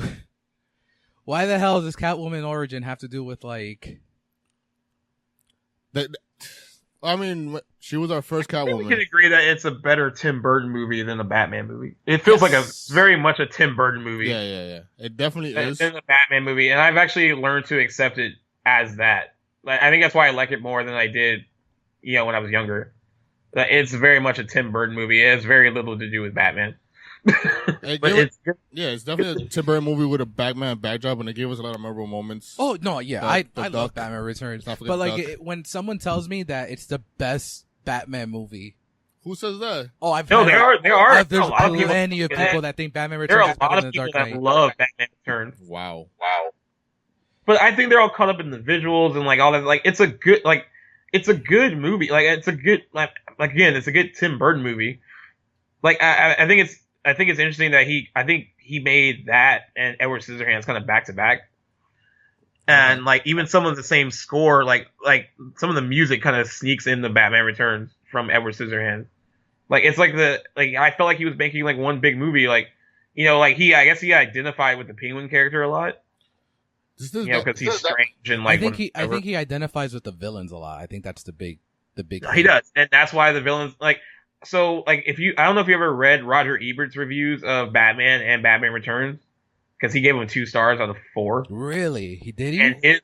And his issue with both movies was that the hero played second fiddle to the villains. Like you didn't really get to know much about Batman, and like the villains took the reins over, the title character. And I kind of understand that. Like they're not like. He's not completely fleshed out in Batman or Batman Returns. Like he's just there. Yeah, I would agree with that. And the villains get most of the exposure and they get most of the backstory. I don't have a problem with that because they're interesting. But I get that as like a critic being like, okay, I'm seeing a movie called Batman, yet he is playing second fiddle to the main villain in the movie. Like he doesn't get as much character. Like he's exposure. only on screen 20 minutes in this movie. And Batman Returns? Yes. So I get that. I wouldn't give Batman or Batman Returns 2 stars. Like that seems kind of wrong, but like I understand the complaint of like, hey, I'm seeing a movie called Batman and he's not really even the main focus of the movie. Yeah, I can see that point. But with the Batman character, one of his most interesting things that makes him such a popular superhero is his villains. So you always gotta take that into account. Batman has the best villains out of and they're also more interesting than he is. I mean, I get it. I mean, Jack Nicholson as a Joker is way more interesting than Michael Keaton as Batman. Even though Michael Keaton's a great Batman, he's more interesting on screen than Michael Keaton would be. I mean, I get it, but I also get the whole like, and it's especially true in Batman Returns. Like, I feel like I'm watching Catwoman and the Penguin for the most of that movie, and then I'm like, oh, there's Batman. Oh, there you go. So that's my number 8. All right, G, what's your number 8? My number 8 is I went with Star Trek, The Wrath of Khan. Yeah, I haven't seen that movie yet. So it's so good. I've seen it. It's so good. So like, actually, I'm not a Trekkie by any means, but I do like most of the movies. Oh, you don't speak Klingon? I do not. I know, but comparing it again, like I did with X2 from like the first one to the second, there's like a huge like jump in quality between Star Trek the Motion Picture and Star Trek 2 The Wrath of Khan. They're all outside of that one like mostly meh, right? Yeah, so they kind of like most people say that the even number sequels are the good ones. So like 2, 4, like yeah, they are the good ones usually in that series. they are mostly meh until you get to like First Contact, which is also really good. It didn't make my top 10, but it's a good Star Trek sequel. Okay. But Wrath of Khan, they're like the main villain's awesome. And there's just a lot of character stuff going on in it beyond, it just being a Star Trek movie. And there's more at stake too. Like, that's my thing about, if it's going to be a good sequel, I think there needs to be like more at stake for the main people. You have to like kind of worry about like what's going to happen to them, and that there's a lot of that going on in Star Trek 2. Alrighty. How'd you feel about how they redid it in the second one with J.J. Abrams? So I was fine with it. I know a lot of people complained about it. I don't know if people complained because they tried to keep it a secret, and it was pretty obvious where they were going with it. But I thought it was fine, and I think a lot of the reason I was fine with it is because I like the actor. Yeah, I think it did a good job. It was fine. And he was perfectly fine in it. I didn't really feel insulted that they did it. I actually think that Star Trek 2 and like the newer movies is perfectly fine movie. It's good. I don't know why I got as much criticism as it did, and I think part of it is because of they threw that in there. But I was fine with it. Yeah, I was fine with it too. All right. Now moving on to number 7 is one that it's the newest release on my list. And here we go. Mad Max Fury Road. Oh, didn't I say that was like a solid 7? Like on one episode, you got real mad. I got really mad. It's a solid 7. So I love going. Yeah, sure. Sure. I love going to a theater and being surprised. Now, while I was anticipating the movie, and I actually went to a critic screening in the city, and for most critics are just they just sit and take everything in. But with this movie, you see everyone's going crazy during a lot of the scenes. And that's what I went through. I guess I'm more of the pleasant surprise, and everything from the use of, I'm very old school. CGI is what needs to be around nowadays. Yeah. But the use of practical effects throughout most of the movie was so well done. And on top of that, you have this powerful female character, Furiosa. And then I felt like Max was more of a side character of anything. Like, this was more the story. Yeah, he felt like it. Yeah, but the fact that it was all well done, everyone was fleshed out the appropriate way. I thought it was excellent. And to me, and you guys are probably giving me shit for this, I think it's probably, if not top 2, top 3 greatest action movies of all time. Yeah, not for me. Yeah, it is what it is. I understand all those fucking Oscar nominations either. You are I did not understand it. Yeah, it's I didn't even see it as a sequel, honestly. I thought it was more like a reboot of the franchise. But yeah, looking more into it, I guess. Yeah. I think it's interesting that Charlize Theron and Tom Hardy did not get along while filming that movie at all. And they got along on screen. They're supposed to get along on screen too. On screen, but apparently they did not get along at all filming it. And then most people that worked on it said that, I don't think it was anything personal. It was like the conditions they were all in filming, and like it was just like even one minor like character defect would piss you off, and I think that's what happened with them. Oh man, that's not good. Yeah, they didn't get along, but it didn't show on screen really. No, their screen chemistry was pretty good. Yeah. I actually want Charlize Theron to be an action star. Like, I'm really kind of excited for Atomic Blonde a little bit. I think it could be good. It's trash. Well, oh God, what's wrong with you? What's wrong with you? Mad Max is a solid 7. It doesn't deserve those Oscar nominations. Yeah, I don't understand all the Oscar nominations. Oh my God, that's just blasphemous. I'll probably get more blasphemous comments from you later on when we get to our top 3. Oh, probably. Yeah. But yeah, Mad Max is 2 is definitely in your top 3, right? What? Lion King 2 is definitely in your top 3. It is. Simba's Pride? Yeah, Simba's Pride is up there.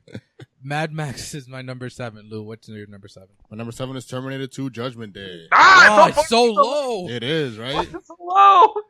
I don't know. It just is. I don't know. Deal with it. That's one of the best movies. God. I feel very confident with the rest of my list, so it's number 7. we discussed this movie for the last 3 weeks already. We have. Great effects. I said they're a little dated, especially the T1000. I forget now. Too much mimosas. They don't really feel dated though. They're still good.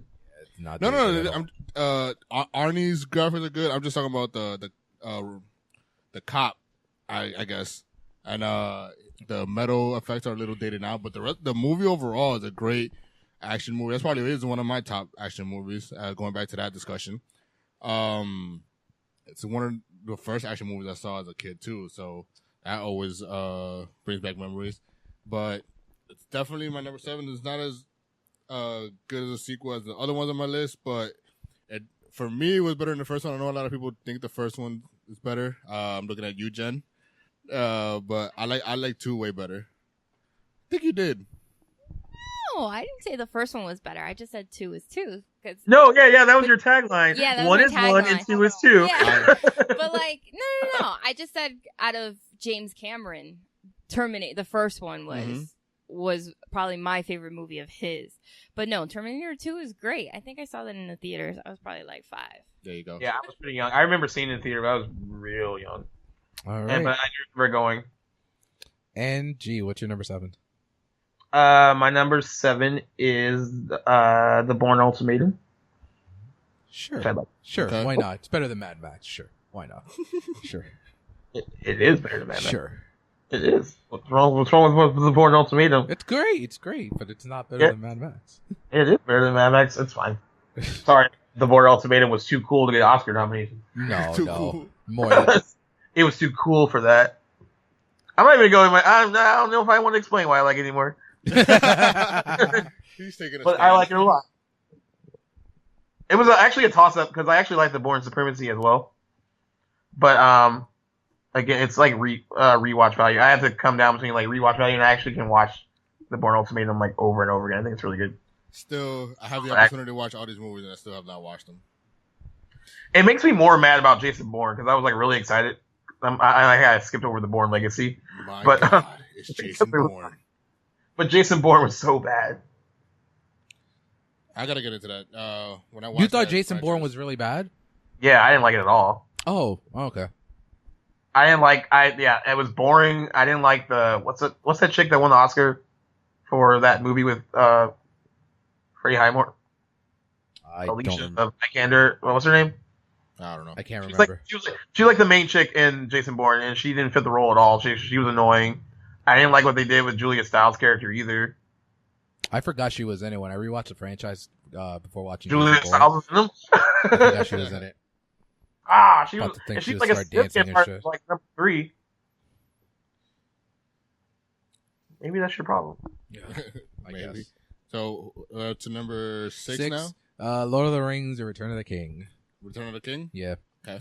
So, I mean, we talked about Lord of the Rings before. It's just no wrong answer. Which one your favorite? Walking and talking trees. I'm gonna be that like bougie film snob and say, 11 Academy Awards is nothing to, There you go. to look past. Oh, did you just throw that out there? Yeah, I did. Throw that into the ether. So it's tied for the most Academy Award wins. It's the first and only movie to go perfect in terms of nominations and wins. It went for 11 for 11. There you go. It's a great conclusion to an already great trilogy. I guess if I have any issues with it, it would be that the ending has about 5 different ones. Oh yeah, they did do the different So ones. like it has so many different like endings. You But the think it's point over is, and it just continues. Their walk finished. They got to the mountain and then they dropped the ring. Yeah, the point is they finally get to the top of Mordor and then they drop the ring. And what happens there happens. I don't want to spoil too much for Jen, but they destroy the ring in the end. But you kind of saw that coming. That precious. I thought Elijah Wood was really great in the role of Frodo. I think everyone plays their role perfectly in this film. So, Oscar winner, Lord of the Rings: Return of the King is my number 6. Winner. I still haven't seen the Hobbits. Don't. Oh, they're pretty bad. I didn't like any of them. I've actually heard good things about the Hobbits. No, man. It's Really? like watching Godfather 3 when you were at Godfather 1 and 2. Friends told you they were good. I forgot. I this falls under the category that me and Gaius have of completists. I own them because I have Lord of the Rings, but I have them too. I don't pop them in though. Yeah, it's not. If I watch this, I just go straight to Fellowship. Is that really like a waste of money if you just buy stuff just to have it? Yeah, we're idiots for that. I definitely own them, but I would. And I'm even worse. I bought the steel book, the steel book with all 3 of them, so I wasted an extra $20. Have you guys watched the extended version of all 3 Lord of the Rings movies? I have the extended versions. That's the only one. I borrowed his extended version and watched them all 3 in one night. They're so long. They're so long. I haven't watched them since I bought them. You know, it's crazy. I think because Blu-ray, you can fit a lot of stuff on it. Yeah. The fact that they're so long that each one of them is on 2 discs. Yeah. And then Return of the King, I think, is it on 3? No. That wasn't 2. It's 2, but that one's like 5 hours long. Yeah. So, but yeah, Lord of the Rings. What's up for you, Lou? What's your number 6? Number 6. The Winter Soldier. Okay, cool. Civil War. In my opinion, Civil War is tied with it, but my list is all number 2s. So the Winter Soldier. Yeah, it's great. It was actually a pretty good surprise for me because the first Captain America was good, but it was meh. Yeah, for me it was good. The direction they took the franchise with Winter Soldier was phenomenal. Just the whole aspect with the shield imploding within itself and Hydra resurfacing. It was pretty good, and the relationship with Bucky coming back. Yeah, everything. Other dynamics of that movie was fantastic, and then you just add incredible action to all that, and it's just a phenomenal film. Well, that's my number 6 too. Oh, there you go. Yeah, I'm talking about like improvements over the original movie. It's significantly better than the first Captain America. Yeah, unfortunately, the first Captain America falls down to like, my number 3. It's like I wasn't expecting much because like out of all the standalone I actually like Captain America more now than when I first saw it, the first one.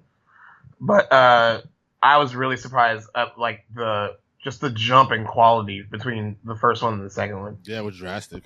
And actually, out of all of them that have had their standalone movies, I think, like with Captain America: Winter Soldier and Civil War, I think that franchise has been the best. I won't say that Civil War is better than Winter Soldier, but it's up there. It still holds its own with it, and like they've actually grown significantly from the first movie. So out of all the Marvel standalone movies, I think his have been the best. We can agree that Captain America is the best out of the standalones. I think. Yeah. Well, yeah. I mean, right now, Captain America is more of the Avenger movie now. I'm talking about his 3. Yeah, as a trilogy. Yeah, well, I do say that even though I like Age of Ultron, I do say that Civil War felt like a better. I will say that it's a better. Civil War was a better Avenger sequel than. Yeah, they had to make up for that garbage. It's not garbage. It was good. Garbage. You know what? Anything. I will not say that anything that Joss Whedon had his hand in is garbage. There you go. I'm sorry. The standards have been given. Yeah. He created Buffy, so no, he has never made garbage. Did he write the movie? He did write the movie, but the director took is hot garbage. No. Wait, before you go. David, let him weasel his way out of this one. Yeah, I want to see this one. The director took full control over it, so they changed a lot of what he wrote. So a lot of it, the way the show is, that's how he wanted it to be. And then the director was like, no. It's like, this is just a comedy. Like, no, there's no, like, satire here. Like, no. Like, he just, like, changed it. So don't blame Joss Whedon. Hashtag don't blame Joss Whedon. Yeah. Joss Whedon. Put that on the shirt. I will not. Oh, God. Because Buffy's the best show. Let's put that on the shirt. Ever made. She's like, don't blame Joss Whedon. Buffy's the best show. Word. It is ever made. Oh. Going into our top 5. The thing is, the fans can't be wrong. My number 5 is what I consider probably the greatest sequel name ever. Sequel name? Yeah. Aliens. Just add an S to it. I think it's the greatest name. I can piggyback. Number 5 is Aliens. So I guess it's not number 5 for G. No, it's higher. All right. So I just think like you have something so menacing as a xenomorph and alien, and you just add that letter, and you already know shit's gonna get real. Yeah. When you have like, all right, It's so not that means just there's one. more, and not just more, like hundreds of xenomorphs and aliens. And we've discussed aliens before. Sigourney Weaver is just phenomenal as best Ripley. action female. She is absolutely the best female action Being hero. she's getting a little competition now with Gal. Nah, man. Really? No. I man. think Ripley, but like Ripley is like on another level here, I think. I don't know, man. I think she's getting competition. And she's able to be like this badass, kick-ass woman and still play the mom role with Newt. I think she does that that has that duality, and she plays it perfectly throughout. And it's, you know, Cameron's probably my second favorite Cameron film. She got Titanic nominated for an Oscar for that movie. Yes, she does. To this day, when I was doing my review of Aliens, I didn't even know that she was nominated for an Oscar. Yeah, that's awesome. I thought it was cool that she got nominated for it. Such a cool nomination, especially at that point where I think the 80s, the Oscar was more like... Oscars don't take movies like that seriously. Yeah, especially back then. Especially back then. The fact that she got an Oscar nomination for it is pretty awesome. Yes, yeah, sure. exactly. All right, so that movie's cool because, I mean, obviously I'll talk about it later because it's higher on my list, but the fact that it changes tone completely from Alien. Yeah, from horror to action. Alien is a horror movie, and Aliens is an action movie. There are elements of horror in Aliens, but like it's mostly an action movie. Gee, was Jen on the podcast where she says she doesn't like Alien? What? I think you mentioned that. I don't think she was. She thinks that Aliens is better, which I think it is. No, but she said that Alien was boring. Wow, what? It was just so much slower paced. I don't know. Okay, you also have to understand. I never saw. You have to earn it. I never saw any of these films. So David showed me them, right? And we saw Alien. I think we were just hanging at home, and that's where we watched it. And then Aliens, we actually went to like a special like screening of it in a theater. We were surrounded by everyone. We saw it on the big screen. Like that makes a difference, I think, when you first see a movie for the first time. Like it's important. And Anne Sigourney was there, girl crush. Aww. And she did a Q&A after, so that was pretty cool. But the movie was it was so much, like, I guess because it was just anything that's like super, super slow, and if it drags a little bit for me, I just like, I can't. I zone out a little bit. So I watched the movie and I appreciate it, but Aliens Leaps and Bounds is 100 times better, I think. There you go. So in my, it was like awesome. No, it's not Leaps and Bounds better, but it's better, I think. It's two different movies for me. They're both great. Yeah, but I think it's better. Anyways, so that's our top. Made our top 5. Yeah. So, G, what's your number 5? Spider-Man 2. Wow, that's high for me. Yeah. I mean, it's not on my list, but that's high. But like, I think it's still not only one of the best. It's one of the best comic book movies I think ever made. You know what's crazy that I said that it was my number 10, and I agree with you 100%. You know what's crazy about that? That people that, comic book fans or whatever have this short-term memory when it comes to Spider-Man and Spider-Man 2. That they're like, oh, these movies suck. That Spider-Man 2's garbage, and I'm like, not everything pre-MCU sucked. Get that through your head. Yeah. Yeah. Watch it again. It's so. I mean, like, it's good in the way like it's not even the comic book stuff is the best part about it. It's the character stuff that's the best part about it. So much more character depth for all of them. Yeah. Like, I mean, this is just about someone like even if you took him not being Spider-Man, it was just like a regular job. This is just someone balancing like a huge responsibility, and you could even like look at it without him being a superhero. Like that's just a part of growing up. And so, like, I mean, I like when those movies do that. Like, and I think that makes them more than just comic book movies, when they actually speak about, like, life a little bit more than just, like, the action and, like, all that stuff. Like, totally agree. For me, the action plays kind of like, it's like an added bonus in Spider-Man 2. Yep, I totally agree. And like, I mean, character stuff.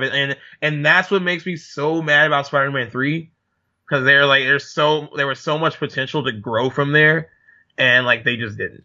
Since I don't know who to blame. I guess you can blame the studio on that, because I know Sam Raimi had ideas that they didn't really gel with, and they were like, well, you gotta put Venom in it, and he didn't really want Venom in it, and he was only gonna deal with Sandman, I guess, and like, no, you gotta put Venom in it because he's popular, so let's throw him in there. So like, there was so much going on in Spider-Man 3 that I could tell that he didn't have control over that. That wasn't his decision, but. Just the quality, the dip in quality between 2 and 3 is just so, especially if you watch them back to back. And I don't know the next time we're going to talk about Spider-Man 3, so I bring it up now. I was talking to G off the line like a few days ago. And Spider-Man 3 is actually fresh on Rotten Tomato. It's lowly fresh, though. It's still fresh. Slowly fresh. It is like 60, what did you say, 63? 62 or 63? 63%. Shocking. I was like so surprised that it was. Because the other two are, I think The Amazing Spider-Man 2 is rotten. It is. But is the Amazing Spider-Man rotten? No, I don't think so. I think it's certified, actually. Let me look that up real So quick. Lucille said you have to add Venom. And you know who? Yeah, it was You know who we're gonna get to play Venom? Yeah, Topher Grace. Topher Grace. There's a That guy Topher from that Grace 70s movie that show. I really like, and I can't remember what it was. I think it's with Dennis Quaid. That he's Shit. you know what I'm talking about, right, G? Yeah, it's Scarlett Johansson in it, I think. Yes. I think that's his girlfriend or something like that. Why am I blanking on that? I like it. I actually like him in Valentine's Day. I don't think Valentine's Day is good, but he's in my favorite scene in Valentine's Day, which is awesome. The Amazing Spider-Man is certified at 72, and then the Amazing Spider-Man 2 is at 52. Ooh, that's such a drop. Yeah. But there's this little site called RealTalkInc.com. I don't know if you guys heard of it. Never heard of it before. Just put up an article that said that early Spider-Man Homecoming reactions call it the best Spider-Man film yet. So I saw that online somewhere else, and the thing I saw online was like it quoted like one person. So that's the only reason why I didn't like jump at it, because it was like one person being like, "Oh," but the one person that said it was good said the villain was meh. So he was talking about Michael Keaton. No. Meh. Michael Keaton's not meh, but no, if he's a Marvel villain, in all honesty, like, are you surprised? Marvel villains aren't bad. They're all bad. I don't like what. Yeah, man. What? I think they all have the same issue, man. Wait, are we talking about like? Oh, we're just talking about in the movies. Never mind. Okay. Yeah. No, I'm talking about the movies. I honestly wish we got like a good like Green Goblin. Like, I mean, I don't mind Willem Dafoe. I like Willem Dafoe. He was fun. And I don't mind the kid that was in Amazing Spider-Man 2. Actually, he was fine. Well, Harry Osborn, whatever. But like the Green Goblin stuff in the comic books is so good because he was the only one that like that kind of infiltrated who Spider-Man was. He like messed with him on the level of like you're Spider-Man, but I also know you're Peter Parker. So he fucked with him on like the superhero level, and he messed with him on a personal level too. It sucks that like, when Spider-Man came out, it was around the time that you had to kill your villain in the first movie, because they could have bring him back. They could have done so much with that. Would you say that? Like, that's why I was so excited about the Amazing Spider-Man 2 was because they included the whole Gwen Stacy thing. I think that's why that ending worked for me. But like that villain's actually so much better than they've done. Do you have that issue when the Gwen Stacy? I do own it. Yeah. I actually have that on my wall. I got it's that. My friend was like, "Have you ever read it?" I was like, "I read it once," and then I encased it in like glass, so you guys can't. When I met Stan Lee last year, I had him sign it too. So that thing is like a prized possession of mine. There you go. Can we? And Gwen Stacy overall. I mean, I know I didn't read Spider-Man comics like in like my later years of life, but like I actually like her more than Mary Jane. I like Gwen Stacy a lot. I think she's like more significant for him than Mary Jane. And I think Emma was cast perfectly. I think as Gwen Stacy. I will say more so than Tobey Maguire and Kristen Dunst, and I get it. It's because they dated in real life. Were they dating at that time? Andrew Garfield. No, they got together while making Spider-Man. So like Andrew Garfield and Emma Stone, their chemistry is good, and I think it's like good because they really liked each other. But like I think it's more solid than what Tobey Maguire and Kristen Dunst kind of showcased. Yeah, Kristen Dunst was a terrible Mary Jane for me. She was. That's my main issue with like. I actually don't mind her in Spider-Man 2. I think she's very important in Spider-Man 2, just because of like she's a very significant part of what Peter Parker is going through. But her as a whole, as Mary Jane, like I never got why they cast her. Yeah, I'm with you. I never understood it like at all, especially in Spider-Man 3. She's so awful in Spider-Man 3. Well, moving on to number 4. Number 4. Cueing Gaius says, "What? My number 4 is Terminator 2." I mean, it's higher than fucking 7, Lou. hey, the rest of my list is good. So I'll touch base on that more when you get on, when it gets to your list, G. All I'll say is it's, one, if not the greatest action movie of all time. And I love the fact that, they change roles in this one, and they pretty much let you watch the movie to figure that out. If it was today, it never gets old either. Like it holds up so well. And I can watch Terminator 2. What works too with that is when that scene happens, they use the same score that they did for Arnie in the first one when he's killing people. So it makes you think, "Oh fuck, here we go again," and then boom, come with me if you want to live. Even though we were already exposed to him rescuing John Connor. But maybe in that moment you're like, oh shit, he really is gonna try to kill both of them at the same time. I think we talked about this when we mentioned the movie before, but the trailers for it when it first came out didn't allude to like him being good or bad. It kind of like at least the initial teaser trailers was like you didn't know, and so a lot of people going in, you'd probably know like first trailer. You think? Yeah, you would know that he was good, but like going in, like when you were watching it, like everyone was like, oh. Had like really no idea that he was going to be a good guy in this one. Yeah, I wish still like that. That would be so awesome. I will touch more on it when it gets on your list. So I don't want to give too much away on that. All right, Lou, what's your number 4? My number 4 is Dawn of the Planet of the Apes. That's really high. It is really high. I thought it was a fantastic sequel. The first one was good. Set up the nice universe for what we have now. James Franco did a great job, surprisingly for me. At that time, I wasn't a big good actor. No, but at that time, I wasn't a big James Franco fan. But that movie was a good surprise. And then we got to number 2 when he actually has like this army of apes setting up, and the whole aspect of they don't want to be like the humans, but it gets to the point where they don't really have much of a choice. I mean, in reality, when you watch that movie, they don't want to fight the humans. They don't. It's like the humans bring the war to them in the long run. It really shows, what I like about those movies. It really does show the war mentality that humans do have, which I don't think we got that much in the original one, which is more of a it was just more of a we just took over the planet. So I like the aspect of bringing. Now I have a question for you and G. G, is this higher on your list? Before I ask the question, or is this not on your list? It's higher. Okay, it's like not that much higher though. Okay, so I have a question for both of you. And the original Planet of the Apes is a classic. Do you think, and I said this 3 years ago when this movie came out, I think this is, until we'll see what happens with war, I think this is the best Planet of the Apes movie. I've been saying that. Over the original 1960 something movie. I would definitely watch this over the original. Now, the original has the best oh shit moment. Yeah. But I think as an overall film, I think people just watch the original. I think this has more depth to the actual apes over the way more depth. Like I give 2 shits about the humans, and I care so much about Caesar. I do like what they're doing with the new one, where they do find a little human girl, and like that. I feel like the interesting stuff they could do with that. I'm excited to see. I think this movie is gonna be very sad. Oh yeah, it is. You think Caesar's gonna die? Yeah. I don't even. This is the last one. I know, but so I think Caesar's gone. Yeah, me too.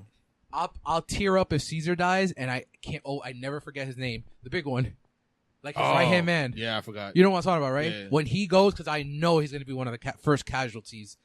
I think I'm gonna like ball up when he goes, because I've always liked him, and I love the villain gorilla in Dawn too. Yeah, I saw. Oh, he was a dick. Yeah, straight dick. Scarface. I call him Scarface. I saw Rise and Dawn with the same friend, and I just remember he always reminds me that when we saw Rise, like in the middle of it, I was like, "Damn, this is good." And then when we saw Dawn, I guess I said the same thing, like, "Damn, this is so good."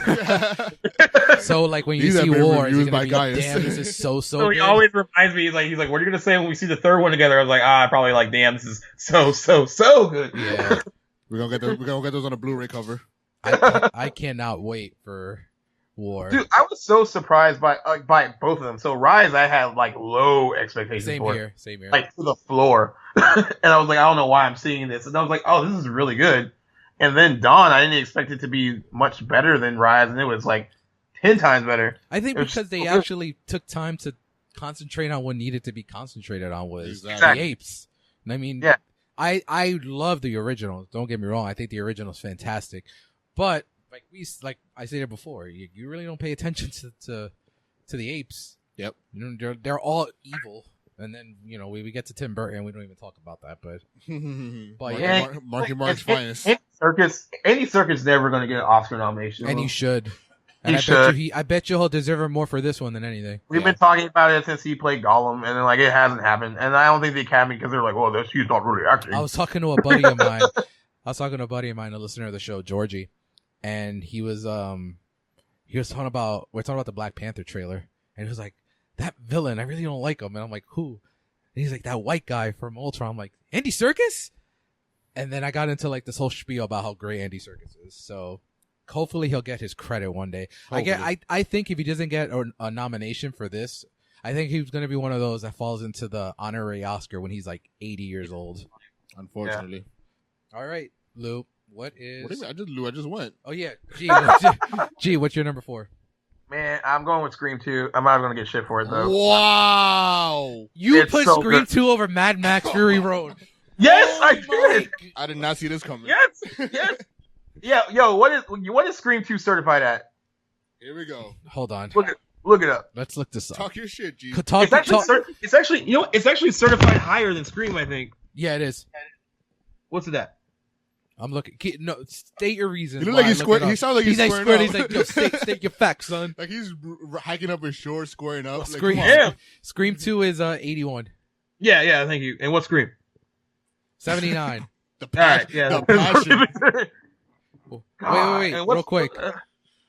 Mad Max Fury Road is 97. If we're talking Rotten Tomatoes, I mean, it's okay. I mean, some movies are solid 7. solid 7. Some movies are solid plus 7. 90. Sneak away with like a 97%. How do you know? I love Scream 2. No, I love Scream 2, but number 3? Yeah, I thought it was number 4. Or number 4? Number 4. Yeah, 4.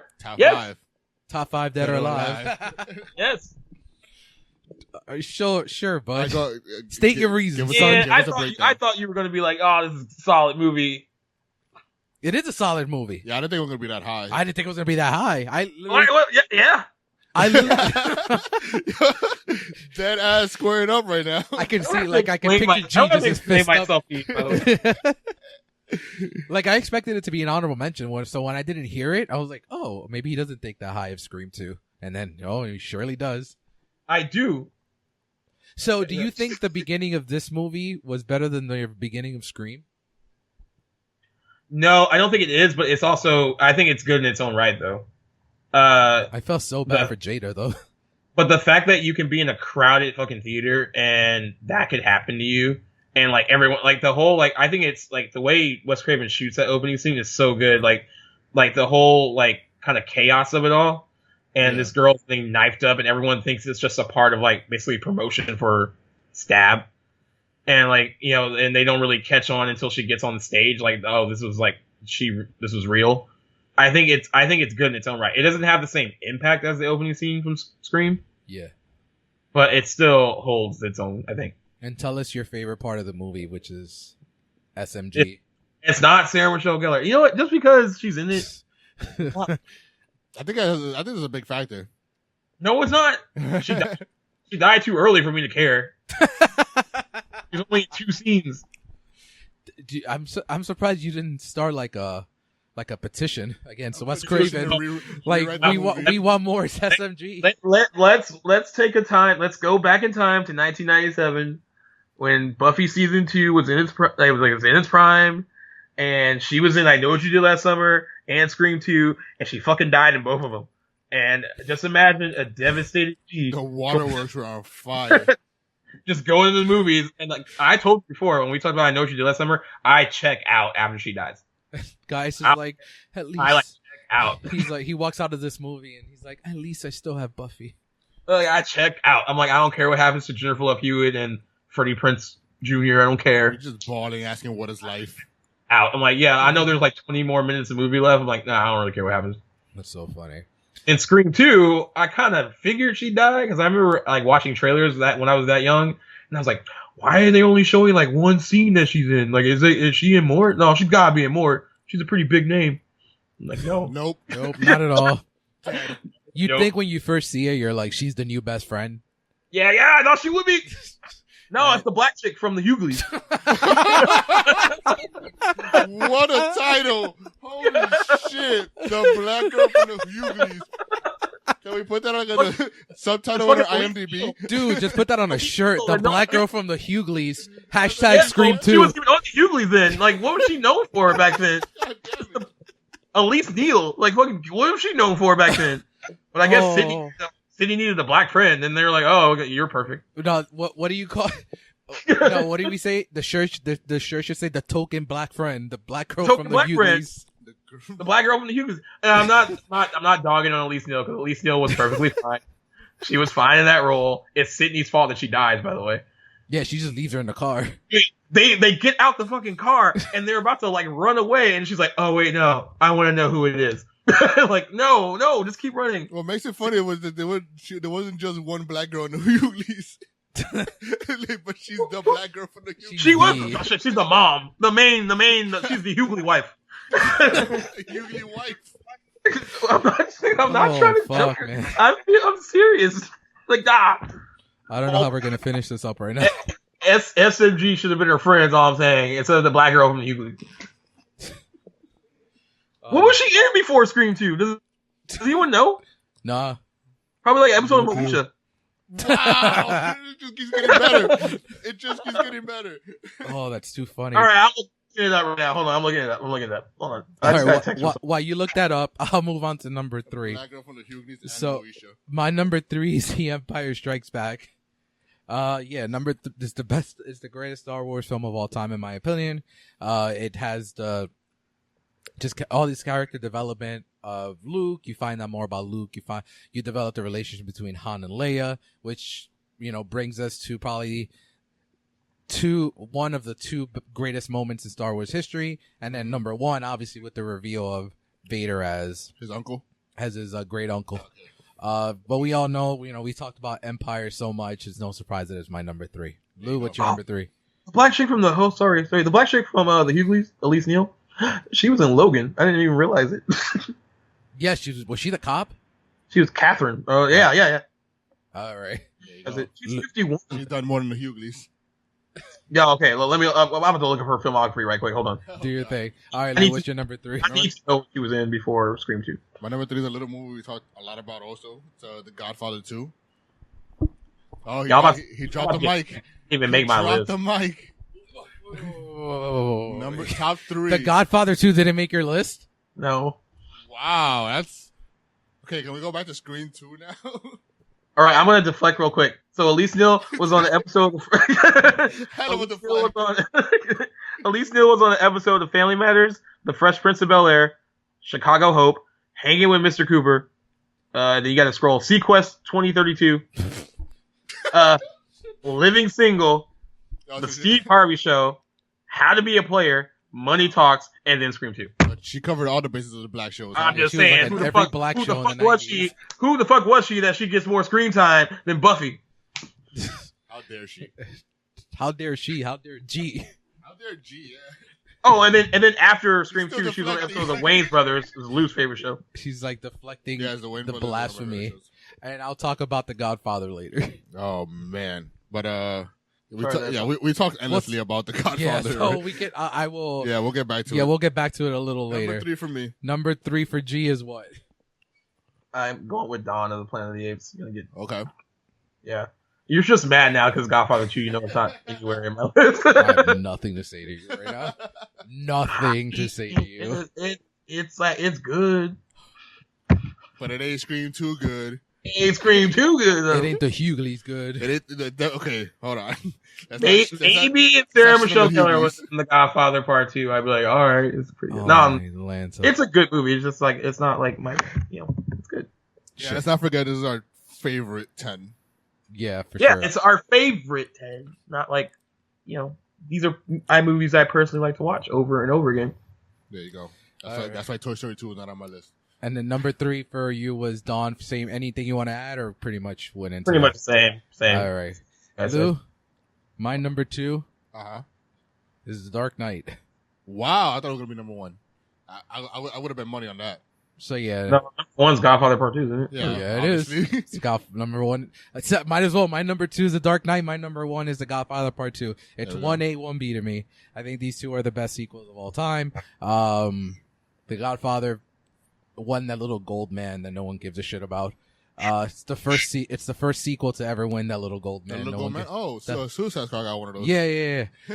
So The Godfather Part 2 and Dark Knight. I mean, Dark Knight has, to me, actually, Godfather 2 has my favorite performance of all time. Dark Knight has my second favorite performance of all time. Is Al Pacino your favorite one, or Pacino? Okay. And then Heath Ledger is my number 2. Yeah. To me, in a genre that has on film that has horrible villains. You have a movie that the villain is the standout of the film, and it's what makes it drives the film. Kind of like what Gaius said earlier. He was great, and he had technically 2 villains, but we still got a good amount of Batman in that movie. Yeah, and on top of that, you have character depth to Christian Bale exactly with his relationship with Rachel and Rachel.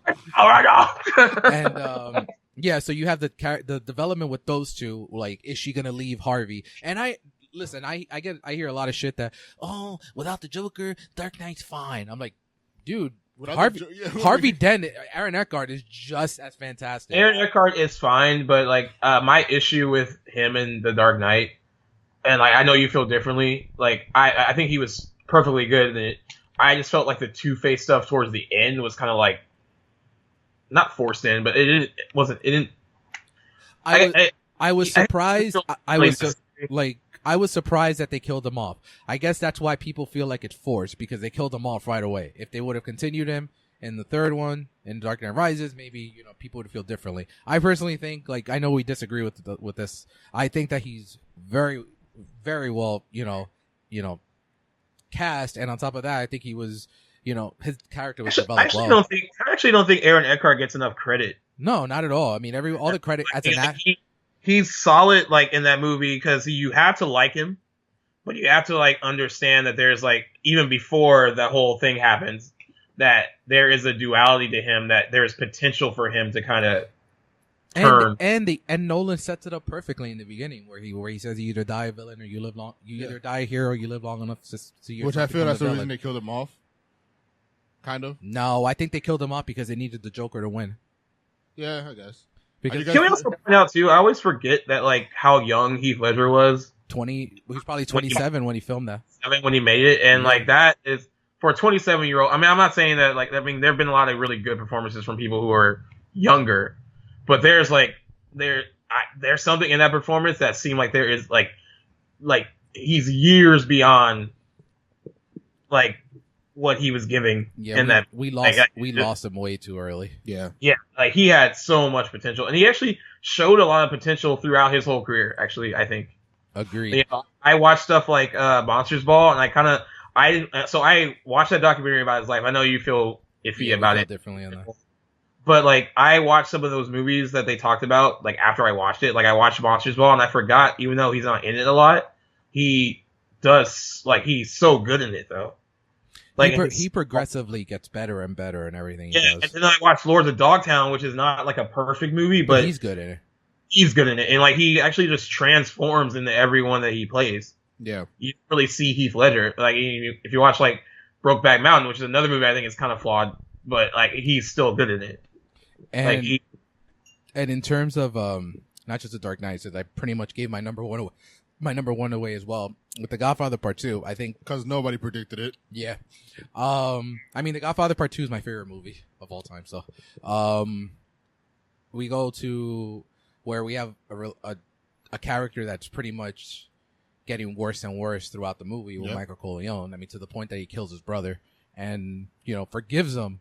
And that scene where he forgives him is still, I think, the most powerful scene in that movie, where he just grabs him and hugs him, and you see that face, and he's just like, he's gonna kill him, and we get to the point where he does, and then it just flash forwards to, goes back in time to the scene the last time you see them all together. Mm-hmm. You see James Caan, and you see everyone that's dead now. You see them on screen one last time, and if then fast forward to, I think, a few years after, because if you see the end of Godfather Part 2, Pacino's graying. Yeah. And then you just see him sitting in the chair contemplating everything that just happened. I think that final sequence is extremely well done. And it just was supposed to put a closure to that character, but we get Godfather 3. But yeah, those are my top two. Lou, where are you at? You're number 2, right? Yeah, number 2 is Empire Strikes Back for me. And then number 1 is The Dark Knight? Of course. All right. So, mine's flipped. Mine's Dark Knight, Empire. Okay. Yeah, I mean, with those, yeah. Well, with me and Dave, our top 3 can be flipped all the time. Yeah. Your top 2, with similar to ours. Yeah, the only one that, whatever. Well, you got ice cream too to mix sometimes. Yeah. First, Scream 2 is good. I don't understand why you guys were bagging on. First, he shits on the guy, the movie with the robot. Now he fucking puts Scream 2 no, on the Part 2. It's a talking computer. Talking computer, yeah. Let's not get it twisted now. So no, I mean, I don't think there's a wrong answer with number one. I think. Yeah. To me, like I actually think the movie's 10 years old now. I think sometimes The Dark Knight is a little underrated with how good it is. Underrated? Yeah, man. I hear people. We had a guest on a few weeks ago. Shout out to Ryan, and he it doesn't think it's as great as he was saying Wonder Woman was better than The Dark Knight. I mean, I listened. How many times did you see it in the theater? Dark Knight 7. So I listened to that episode. 7 times? Yeah. Oh Jesus! I thought I was gonna be cool, but I saw it 3 times. Never mind. 7 times. I skipped the beginning of the episode because I didn't watch Wonder Woman yet. Yeah. But I heard it yesterday because I saw Wonder Woman now. Did you like it? I liked it. I liked it a lot. It was great. But you guys said that it wasn't as good as Batman Begins. I think Batman Begins is way better. I think Batman Begins. Batman Begins is great. Out of all 3 of those movies, I think Batman Begins is the underrated one out of the 3 Dark Knight. It's the best written one. And Dark Knight Rises is also good, but I don't get Batman either. Begins and Dark Knight Rises the same for me, but I think Wonder Woman is better than both of them. And then the Dark Knight. The Dark Knight is better than the Wonder Woman. No, Batman Begins is better than Wonder Woman. No, there's so many. Yeah. I like Wonder Woman, but my friend Justin just saw it, and he was like, "Dude, the last 20 minutes was rough." And I was like, I kind of agree with that. The whole Wonder climax, Woman? yeah, the whole climax towards the end was just If there is any issue with that movie, to me, it's one of my favorites of the year. But if there is any issue with that movie, it's the final sequence was. Yeah, but the second act is great. I love the whole. I love the first act though. When she's the first, the whole fish out of water stuff with her, that's so great. That was great. great. Yeah, and I think someone commented on the page that Gal Gadot wasn't that good. I don't know. I think it was on your Facebook. Yeah. Or some that she wasn't that good. And the more I think about it, though, I know she probably can't play certain roles. She might be limited to certain roles, but I think she was perfectly good. Yep, I thought she was excellent. Yeah, I thought she was just fine. And I think she's limited to what she can play. But I think it's more. I think all these reactions too it's because it's an age of social media and these momentary responses that people just overreact with all these movies. Yeah. I mean, let's not forget. I think even my friends that hate Batman versus Superman thought that she was the best part of that movie. Absolutely, yeah, she was. Yep. And that she was oh, I wish there was more of her in it. Even though I felt that they kind of threw her in just to throw her in there because they had to, I thought she was the best part. All her scenes were good, and I wanted more of her in it. But I've been singing her praises since Fast and the Furious. I'm just gonna point that out. Sure. Yeah, man. Shout out to her for dropping the F-bomb on live TV too. That was great. Oh yeah, she did. That was great. And which one was she pregnant during? Was she pregnant during Batman vs Superman? Wonder Woman, the reshoots. Just 5 months pregnant. During the reshoots of Wonder Woman. Oh, good for her. So that brings us to a close to this week's Real Chronicles. Next week we start our 2-part series of summer films. Next week we're going to cover the top 10 worst summer films of all time. That should be fun. Followed by a 4th of July episode where we cover the top 10 best. There you go. Now, week after that, we're going to go We with might top see 10. some of these movies again, I think. Week after that, we're going to go with top 10 Mel Gibson films. I know Scream 3 is probably going to, or Scream 2 is going to be on. Don't say Scream 3. That's blasphemy. Are you serious? Can we briefly talk about, I know it won't be a big issue, but how they tried to make a big deal about how much Gal Gadot was paid for Wonder Woman? Which she got paid exactly the same as Henry Cavill. Yeah, she did. And I was more surprised out of that article, more than her, was finding out how much Chris Hemsworth got for Thor. How much did he get? $150,000. That's ridiculous. Wow. But he's back ended now, though. But he has back end deals now. They're all back end deals now. They're all back end deals. And she got paid $300,000 per, her contract included Batman vs Superman, Wonder Woman, and Justice League. So she got $300,000 for each one. Is there a back end to hers too? Yeah, there's bonuses for her too. Yeah, but she is in a good. She's in a good position to renegotiate her contract because after Justice League is done, and of course she's going to do Wonder Woman 2, and she's in a good position to be look at how much money this movie made and how important was it. Yeah. How is it overseas? It just passed $600 million worldwide. I don't think it's gonna get to $1 billion, but no, it won't. But that's still significant for. Yeah, I think this week it's the highest live action movie from a female director. Yes, sir. It has to beat. I forgot what animated movie it has to beat. it has to be Kung Fu Panda 2 to be the highest grossing movie. So I guess like worldwide, but they said there's a chance it could beat that worldwide. I hope so. I would love. I would love, because I don't want to say that. Kung Fu Panda 2 is like the highest grossing movie made by a female director. Now, before we end today's episode, I want to give a special shout out to our newest supporters, Alex, Phil, and Jose. They're some of our biggest fans, and we just want to say thank you for all your support, and look out for your rewards. Are coming soon. So, for David, Lewis, Gaius. Jen said, "Nah, I'm not gonna scream this week. I'm just gonna cut G in the middle of him saying." You stick the mic in front of my mouth like nothing. Pause. That sounded dirty. On another note, before we end, I just want to say how much we love what we do here at Real Talk and at Real Chronicles. We want to keep on providing you with the very best, and to do that, we've started a Patreon campaign. You can find the link in our show notes, on our social media, and on the site. Check it out, and if you love what you hear every week and want more exclusive content, bonus episodes, some cool swag, and rewards, go ahead and become a patron of the show and help us bring you more.